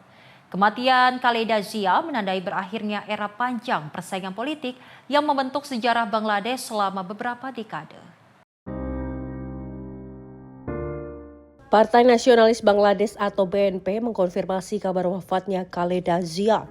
Pada Selasa waktu setempat, Khaleda Zia dikenal sebagai perempuan pertama yang terpilih sebagai Perdana Menteri Bangladesh. Namanya melekat dengan persaingan politik panjang melawan Sheikh Hasina, putri tokoh kemerdekaan Bangladesh Sheikh Mujibur Rahman. Khaleda Zia pernah menghadapi sejumlah kasus korupsi yang selalu ia sebut sebagai bermotif politik. Pada Januari 2025, Mahkamah Agung Bangladesh membebaskannya dari kasus korupsi terakhir yang membuka peluang baginya untuk kembali ke panggung politik. Sejak dibebaskan dari penjara karena kondisi kesehatan pada tahun 2020, keluarganya berulang kali meminta izin agar Khaleda Zia dapat berobat ke luar negeri. Namun permintaan itu ditolak oleh pemerintah Sheikh Hasina. Hingga sedikitnya 18 kali setelah Sheikh Hasina lengser pada tahun 2024, pemerintah kembali di bawah pimpinan peraih Nobel Perdamaian Muhammad Yunus akhirnya mengizinkan Khaleda Zia berobat ke luar negeri. Khaleda Zia pergi ke London pada Januari dan kembali ke Bangladesh pada bulan Mei. Karir politik Khaleda Zia tidak terlepas dari sosok suaminya Presiden Ziaur Rahman. Ziaur Rahman merebut kekuasaan sebagai kepala militer pada tahun 1977 dan mendirikan Partai Nasionalis Bangladesh. Meski dipuji karena mereka membuka ruang demokrasi, Ziaur Rahman tewas dalam kudeta militer pada tahun 1981. Khaleda Zia kemudian menjadi tokoh sentral gerakan massa yang berhasil menumbangkan diktator militer H.M. Ershad. Pada tahun 1990, namun masa pemerintahannya juga diakhiri kontroversi, termasuk pemilu awal tahun 1996 yang diboikot partai-partai utama. Kebijakan luar negeri Khaleda Zia dikenal memiliki kedekatan dengan Pakistan dan sikap kritis terhadap India. Meninggalnya Khaleda Zia meninggalkan jejak panjang dalam sejarah politik Bangladesh sebagai tokoh perempuan yang berpengaruh dan kontroversial. Tim redaksi Simpo TV melaporkan. Militer Cina kembali menggelar latihan tempur bersama di sekitar Taiwan. Memasuki hari kedua, Beijing menyebut latihan ini sebagai peringatan tegas bagi kekuatan pemisah serta campur tangan pihak luar. Pada Selasa waktu setempat, Cina mengerahkan unit udara Angkatan Laut dan pasukan rudal. Latihan dengan tembak langsung ini dilakukan di sekitar Selat Taiwan serta di utara, barat daya, tenggara, dan timur Pulau Taiwan. Latihan ini diberi nama Misi Keadilan 2025. Otoritas Taiwan menyatakan pasukan keamanan telah ditempatkan dalam kondisi siaga dan menggelar latihan respon cepat. Kementerian Pertahanan Taiwan menyebut latihan militer Cina menegaskan sikap agresif Beijing dan menjadikannya sebagai perusak utama perdamaian regional. Otoritas penerbangan Taiwan juga melaporkan lebih dari 100.000 penumpang internasional terdampak pembatalan dan pengalihan penerbangan. Latihan ini digelar setelah Cina mengecam keras rencana penjualan senjata Amerika Serikat ke Taiwan yang disebut berensi menjadi yang terbesar sepanjang sejarah. Beijing juga marah atas pernyataan Perdana Menteri Jepang yang menyebut militer Jepang dapat terlibat jika Cina menindak Taiwan. Meski tidak menyebut langsung Amerika Serikat dan Jepang, Kementerian Luar Negeri Cina menuduh partai berkuasa di Taiwan mencari kemerdekaan dengan meminta dukungan Amerika Serikat. Media resmi Cina menegaskan upaya tersebut akan berakhir kegagalan. Presiden Amerika Serikat Donald Trump menyatakan tidak mendapat pemberitahuan sebelum latihan digelar.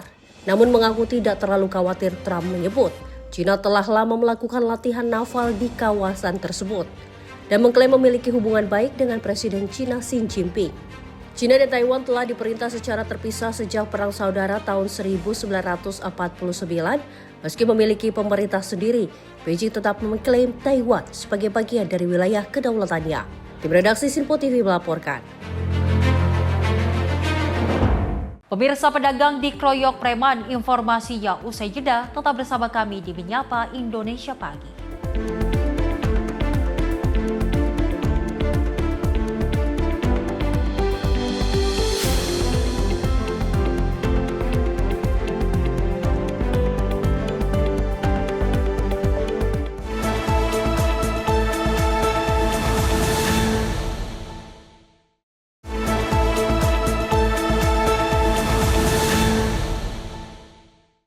Terima kasih pemirsa Anda masih menyaksikan Menyapa Indonesia Pagi. Informasi kita lanjutkan. Di mana seorang pedagang makanan rebusan di kawasan Banjir Kanal Timur atau BKT Durensawit, Jakarta Timur dikeroyok dan diancam senjata tajam. Aksi ini diduga terjadi akibat korban menolak memberikan jatah preman kepada 2 orang pria. Video viral di sosial media memperlihatkan seorang pedagang mengalami luka pada bagian hidung setelah diduga dikeroyok oleh 2 orang preman di kawasan Durensawit, Jakarta Timur, Minggu siang 28 Desember 2025. Korban juga sempat diancam menggunakan senjata tajam oleh kedua pelaku yang emosi lantaran korban tidak mau memberikan uang sebesar Rp20.000 saat berjualan di kawasan BKT. Nggak dengar sama sekali itu. Apakah sebagai RT Ya. yang Bapak terima informasi? Nggak ada informasi sama sekali kecuali kemarin Bimas datang ke saya nunjukin videonya. Cuman pelakunya saya kenal. Itu memang warga saya tapi sudah tidak aktif di RT 9. Cuman KTP-nya doang. Tapi udah nggak tinggal di RT 9. Kalau dilihat video itu 2 orang, itu saya kenal pelakunya semua. Pedagang itu dia kenal, tidak lapor sama sekali juga nggak ada. Karena memang saya itu terus terang dan di sini itu nggak ada pedagang itu lapor, nggak ada. Karena memang semua itu untuk bebas. Netral, RT itu tidak tahu-menahu soal pedagang ini nggak? Kalau tahu persisnya sih tidak, cuman saat itu udah kejadian, saya kan lihat kejadian itu sama-sama di lokasi, jadi saya niatnya cuman melerai aja, bukan pokok masalah itu apa nggak paham. Yang jelas jangan sampai terjadi keributan di lokasi sini aja. Yang saya tahu sih pedagang, cuman kalau yang sebelahnya itu yang jelas ngatur supaya nggak terjadi tumpang tindih pedagang, maksudnya biar nggak rebutan pelapak. Kalau premanisme kayaknya nggak ada sini. Korban setahu saya sih kalau tonjokan nggak ada, itu karena saling dorong-dorong, jadi kena jidatnya yang bapak siapa nggak tahu namanya, yang berdarah itu yang pedagang. Jadi bukan tonjokan itu sebenarnya. Nggak ada tonjokan atau apa, nggak ada sebenarnya.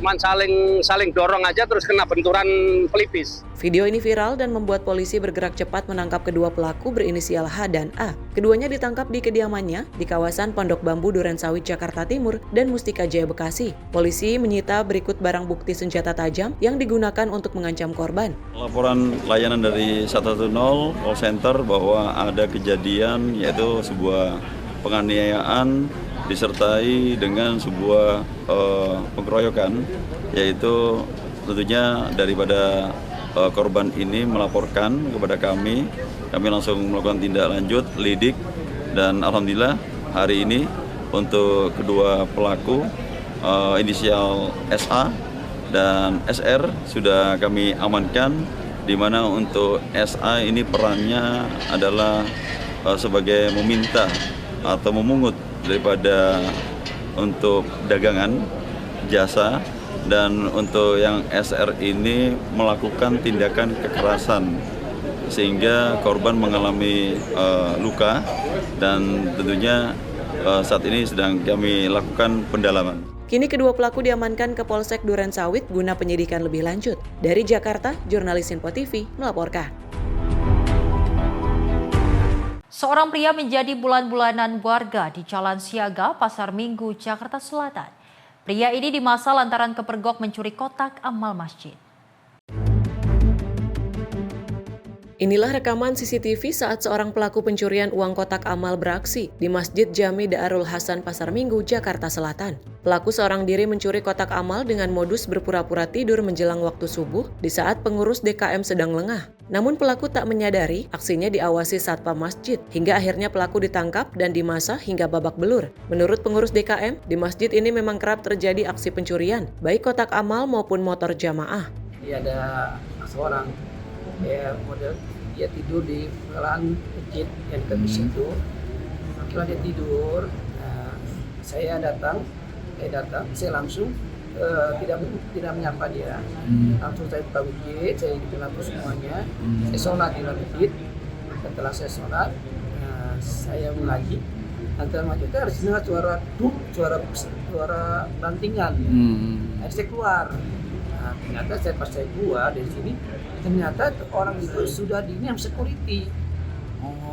Sudah dihajar, dia tahu dia sudah dikawasin dari sana dari itu. Sebelum diserahkan ke polisi, warga sempat menggeledah tas pelaku dan menemukan beberapa pasang sandal dan juga HP yang diduga hasil pencurian. Pelaku kini berada di Polsek Pasar Minggu untuk mempertanggungjawabkan perbuatannya. Dari Jakarta, jurnalis Info TV melaporkan. Sementara itu pemirsa, seorang pengendara sepeda motor dipukuli seorang pria yang diduga merupakan juru parkir di depan apartemen Puri Park View di kawasan Meruya, Jakarta Barat. Diduga pemotor ini dipukuli akibat menabrak seorang Pak Ogah yang sedang mengatur parkir mobil di lokasi. Rekaman video ini diduga adalah aksi kekesalan seorang juru parkir yang ditabrak pemotor saat sedang mengatur mobil keluar parkir di depan apartemen Puri Park View di kawasan Meruya, Jakarta Barat.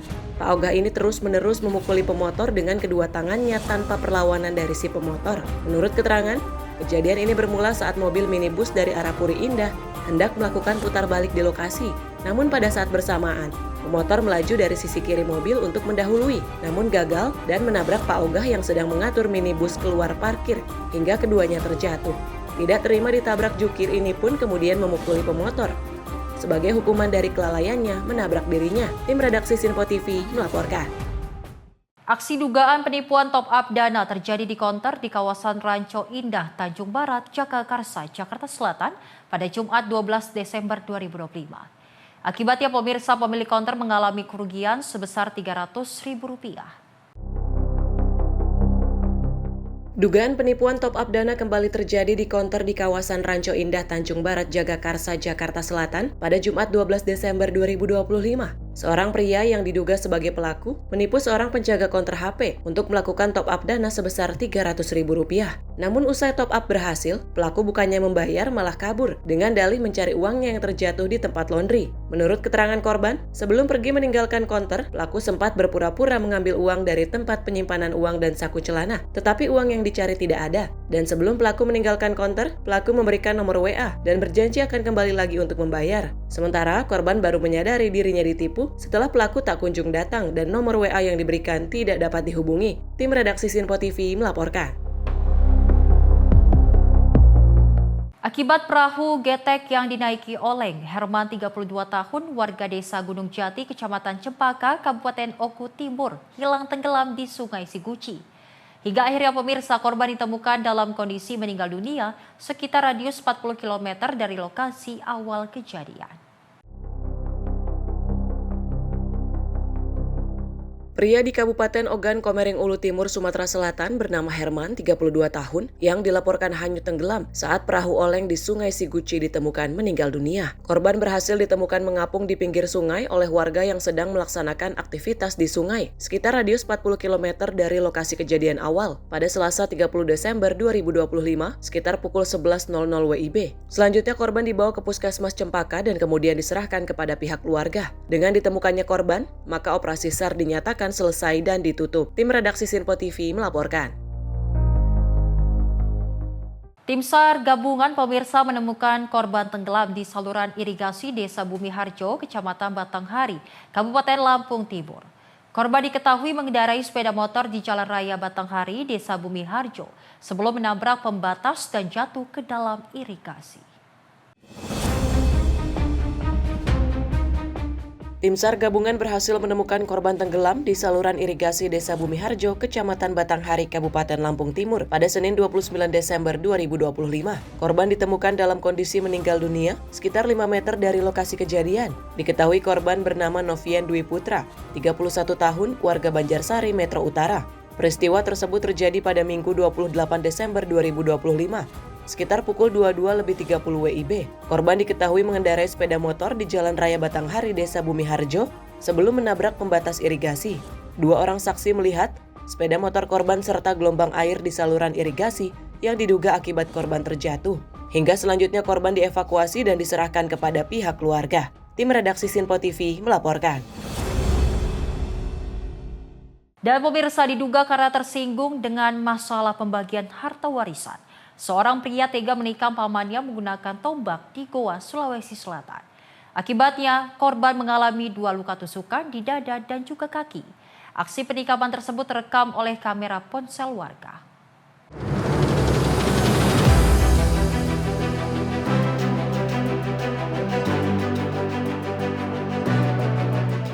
Rekaman video amatir warga ini memperlihatkan peristiwa penikaman yang dilakukan oleh RK, 28 tahun, terhadap pamannya Muhammad Yusuf, 55 tahun, di Desa Bontowala, Kecamatan Palangga, Kabupaten Goa, Sulawesi Selatan.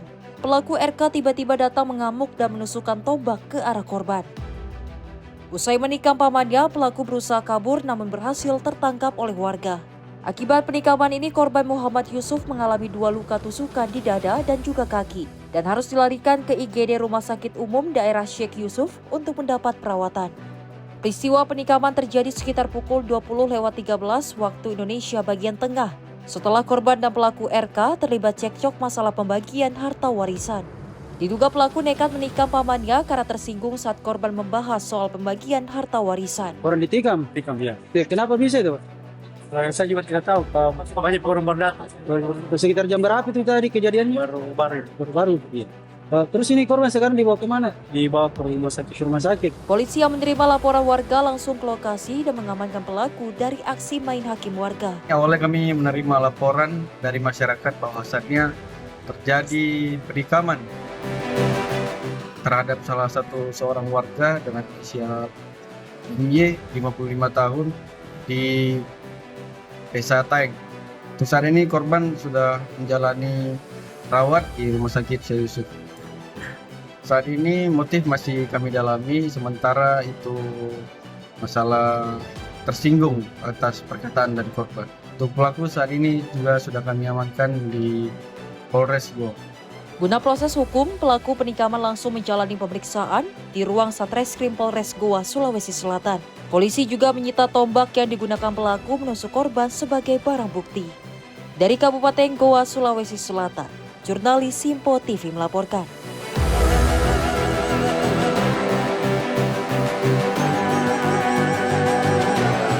Pemirsa, kurang dari 1 kali 24 jam, 2 orang juru parkir yang terlibat keributan dengan seorang pengendara sepeda motor di sebuah area parkir di kawasan Krendang, Tambora, Jakarta Barat diamankan. 2 orang jukir tersebut lantaran alih-alih tak memiliki uang kembalian dan kedua pelaku nekat melakukan memberikan korban senilai Rp100.000 dengan uang mainan dengan nilai yang sama. Siapa nama lu? Bang, minta maaf bang. Siapa nama lu? Siapa nama lu? Dodi. Oke, siapa nama lu? Siapa nama lu? Dari video ini tampak 2 orang juru parkir terlibat keributan dengan seorang pengendara sepeda motor di sebuah area parkir di kawasan Krendang, Tambora, Jakarta Barat. Keributan ini terjadi lantaran alih-alih tak memiliki uang kembalian.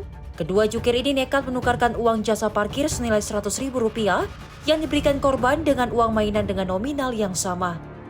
Korban yang mengetahui uang Rp100.000 yang diterimanya kembali dari kedua jukir itu ternyata bukanlah uang asli miliknya. Sontak tersulut emosi dan cekcok mulut dengan kedua pelaku sambil merekam kejadian tersebut dengan gawainya. Berbekal video yang viral di jagat maya tersebut, polisi unit Reskrim Polsek Tambora bergerak cepat. Kurang dari 1 kali 24 jam, kedua jukir berinisial AS usia 28 tahun bersama rekannya SP usia 36 tahun akhirnya langsung ditangkap petugas tak jauh dari lokasi kejadian. Video yang menyita perhatian publik, Polsek Tambora bergerak cepat mengamankan kedua pelaku yang berada di video. Adanya cekcok antara dengan korban perihal pembayaran parkir. Untuk korban sendiri merupakan pengunjung dari klinik di wilayah Krendang. Saat mengeluarkan motornya memberikan uang Rp100.000, namun saat dikembalikan ternyata yang diterima adalah uang mainan. Untuk kedua pelaku sendiri kami berhasil amankan di wilayah Tambora kurang dari 1 kali 24 jam dan saat ini sedang melaksanakan pemeriksaan intensif. Motif tukang parkir itu ngasih uang mainan itu apa sih bang maksudnya bang? Perihal pemberian merupakan kesalahpahaman, jadi tukang parkir tersebut tidak bisa membaca dan tulis sehingga salah memberi adanya uang mainan. Uang mainan itu punya pribadi atau bapak dari mana? Untuk uang mainan sendiri sedang kita dalami pelaku mendapatkan dari mana. Sementara itu di hadapan polisi, salah satu pelaku berdalih aksi tukar uang asli korban senilai Rp100.000 dengan uang mainan tersebut. Karena dirinya tak mengetahui uang yang ditukarnya tersebut merupakan mainan, dengan alasan dirinya tidak bisa membaca dan menulis. Hingga kini kedua juru parkir tersebut masih menjalani pemeriksaan intensif di Mapolsek Tambora. Tim kontributor Simpo TV melaporkan. Pasca perayaan Tahun Baru 2026, sejumlah taman di sekitar bundaran Hotel Indonesia alami kerusakan. Merespon hal tersebut, Dinas Pertamanan dan Hutan Kota Jakarta bergerak cepat memperbaiki sejumlah taman yang rusak akibat terinjak para pengunjung yang hadir saat perayaan malam Tahun Baru. Perayaan Malam Tahun Baru 2026 berlangsung meriah di bundaran Hotel Indonesia Jakarta. Malam perayaan ini juga tidak luput dari kata sempurna. Sejumlah taman di sekitar panggung bundaran Hotel Indonesia rusak. Merespon hal tersebut, Dinas Pertamanan dan Hutan Kota Jakarta bergerak cepat untuk memperbaiki sejumlah taman yang rusak akibat terinjak para pengunjung yang hadir saat perayaan Malam Tahun Baru. Petugas mulai memperbaiki taman yang rusak jam 7 pagi. Menurut salah satu petugas yang bekerja, ia mengaku bahwa kerusakan taman tahun ini lebih sedikit dibandingkan dengan perayaan Tahun Baru sebelumnya. Ya, biasa kalau malam tahun baruan kan banyak yang rusak, jadi banyak acara soalnya gitu. Yang rusak banyak atau daerah sini aja Pak? Kalau yang rusak sih sekitaran sini aja sih untuk tahun ini, yang parah ini doang. Dibanding tahun lalu, banyakan sekarang atau tahun lalu Pak? Kalau dibandingkan sama yang tahun lalu mah banyakan yang tahun lalu Pak, lebih parah ya. Jadi sebelah timur juga pada rusak, sini rusak gitu, terus ya intinya yang terdampak panggung lah, yang terdampak panggung pasti rusak semua gitu. Pasti di setiap ada panggung pasti ada keramaian gitu. Oke. Ini kalau boleh tahu mulai memperbaiki tanaman dari jam berapa Pak? Dari jam 7 pagi. Oh jam 7 pagi mulai. Iya. Di sini sampahnya tadi banyak nggak Pak? Pasca perayaan semalam. Kalau sampah putihnya sih mungkin banyak ya semalam, cuman kan semalam langsung dibersihin, ada tim pembersih sampah putih khusus gitu. Oke. Berarti ini targetnya selesai jam berapa nih Pak? Ya seininya aja, nggak, kalau masalah waktu kita nggak tentu ya, tergantung cuaca juga sih. Iya. Oke. Yang penting sekarang kita kelarin nih, nyampe jam berapa juga udah penting. Yang penting hari ini beres. Dari Jakarta, Azhar Putra, Azul Hakim, Simpo TV melaporkan. Pemirsa, usai perayaan malam pergantian tahun, tumpukan sampah dari berbagai jenis terlihat berserakan di sejumlah sudut jalan hingga Taman Kota Bekasi, Jawa Barat. Sampah didominasi limbah plastik dan bungkus kembang api. Sejumlah botol minuman keras juga terlihat berserakan di pinggir jalan dan diduga merupakan sisa perayaan malam tahun baru. Seperti sudah menjadi tradisi usai perayaan malam pergantian tahun, sampah dari berbagai jenis menumpuk di sejumlah sudut kota hingga taman di sepanjang Jalan Ahmad Yani, Kota Bekasi, Kamis pagi. Sampah yang didominasi limbah plastik terlihat menumpuk di sejumlah titik, terutama di kawasan Taman Kota dan area pedestrian Jalan Ahmad Yani, Kota Bekasi. Selain plastik dan botol minuman, sisa potongan kembang api juga masih tercecer di jalanan. Bahkan beberapa di antaranya ditemukan botol minuman keras. Petugas kebersihan Kota Bekasi mengatakan jumlah sampah saat ini mengalami peningkatan dibandingkan hari biasa. Seluruh sampah akan diangkut menggunakan truk menuju TPST Sumur Batu Bantar Gebang. Di jam berapa? Jam 5 ya. Ini sampah tahun baru tadi semalam itu. Biasanya sampah apa aja? Sampah kayak kopi kayak plastik ini. Plastik ya. Kayak bungkusan plastik itu ya. Ini kan masih berserakan ya. Ini petugasnya ada berapa yang bantu bersih-bersih? Ada 5 ya. Nanti sampah yang dikumpulin tuh mau langsung diangkut berarti ya? Diangkut mana? Ini kan nggak ada juga taman, ada yang main. Oh ya ada juga ya. Beda orang. Oh. Kalau yang di pinggir jalan tuh protokol juga sama ya, sampahnya nanti diangkut juga ya? Tumpukan sampah ini terjadi di sepanjang Jalan Ahmad Yani, Kota Bekasi. Lokasi tersebut menjadi salah satu titik kumpul masyarakat saat malam pergantian tahun baru 2026. Meski pemerintah Kota Bekasi sebelumnya melarang perayaan di tengah kondisi bencana, minimnya kesadaran warga diduga menjadi penyebab sampah dibuang sembarangan. Petugas kebersihan memastikan seluruh sampah yang berhasil dikumpulkan langsung diangkut menggunakan truk menuju TPST Sumur Batu Bantar Gebang. Dari Bekasi, Muhammad Ridwan, Simpo TV melaporkan. Pada awal tahun baru 2026, masyarakat memanfaatkan hari libur dengan mengunjungi Monumen Nasional Jakarta. Kawasan Monas, Jakarta pun ramai oleh pengunjung dan berikut laporan rekan kita Azhar bersama juru kamera Azizul Hakim.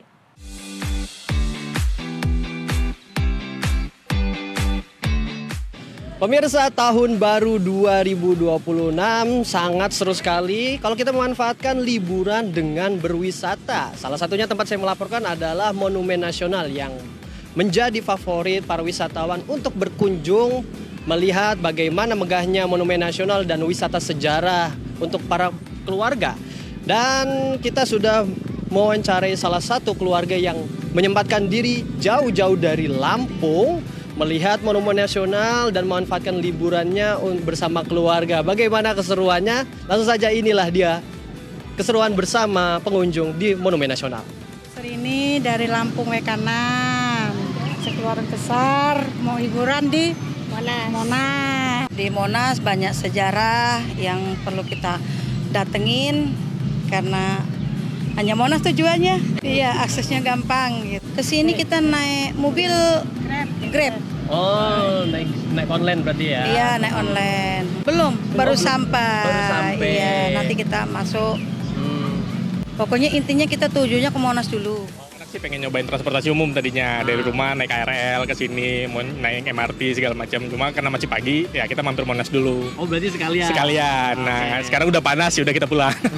Oke, gitu. Kemungkinan kalau Perpusnas buka kita mau mampir Perpusnas sih. Oh, mau nyobain. berarti sekalian jalan-jalan ya, muter-muter lah. Tadinya mau naik ke atas, tapi antriannya ramai banget. Jadi nggak jadilah, udah kita capek antrinya pulang aja. Berarti sekedar ngeliat-lihat. Sekedar lihat-lihat aja, betul. Dan foto sama Monas ya. Iya, gitu, kurang lebih gitu lah.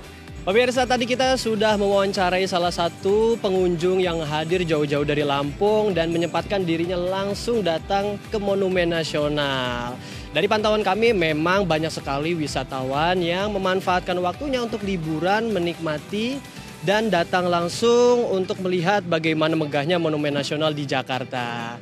Itulah laporan kami untuk hari ini dari Jakarta. Saya Azhar dan juru kami Azizul Hakim, Sinpo TV melaporkan. Dan pemirsa, informasi tadi sebagai penutup jumpa kita kali ini dalam Menyapa Indonesia Pagi. Dan saya Selis Regar mewakili kru yang bertugas pamit undur diri. Terima kasih dan selamat mengawali awal tahun 2026.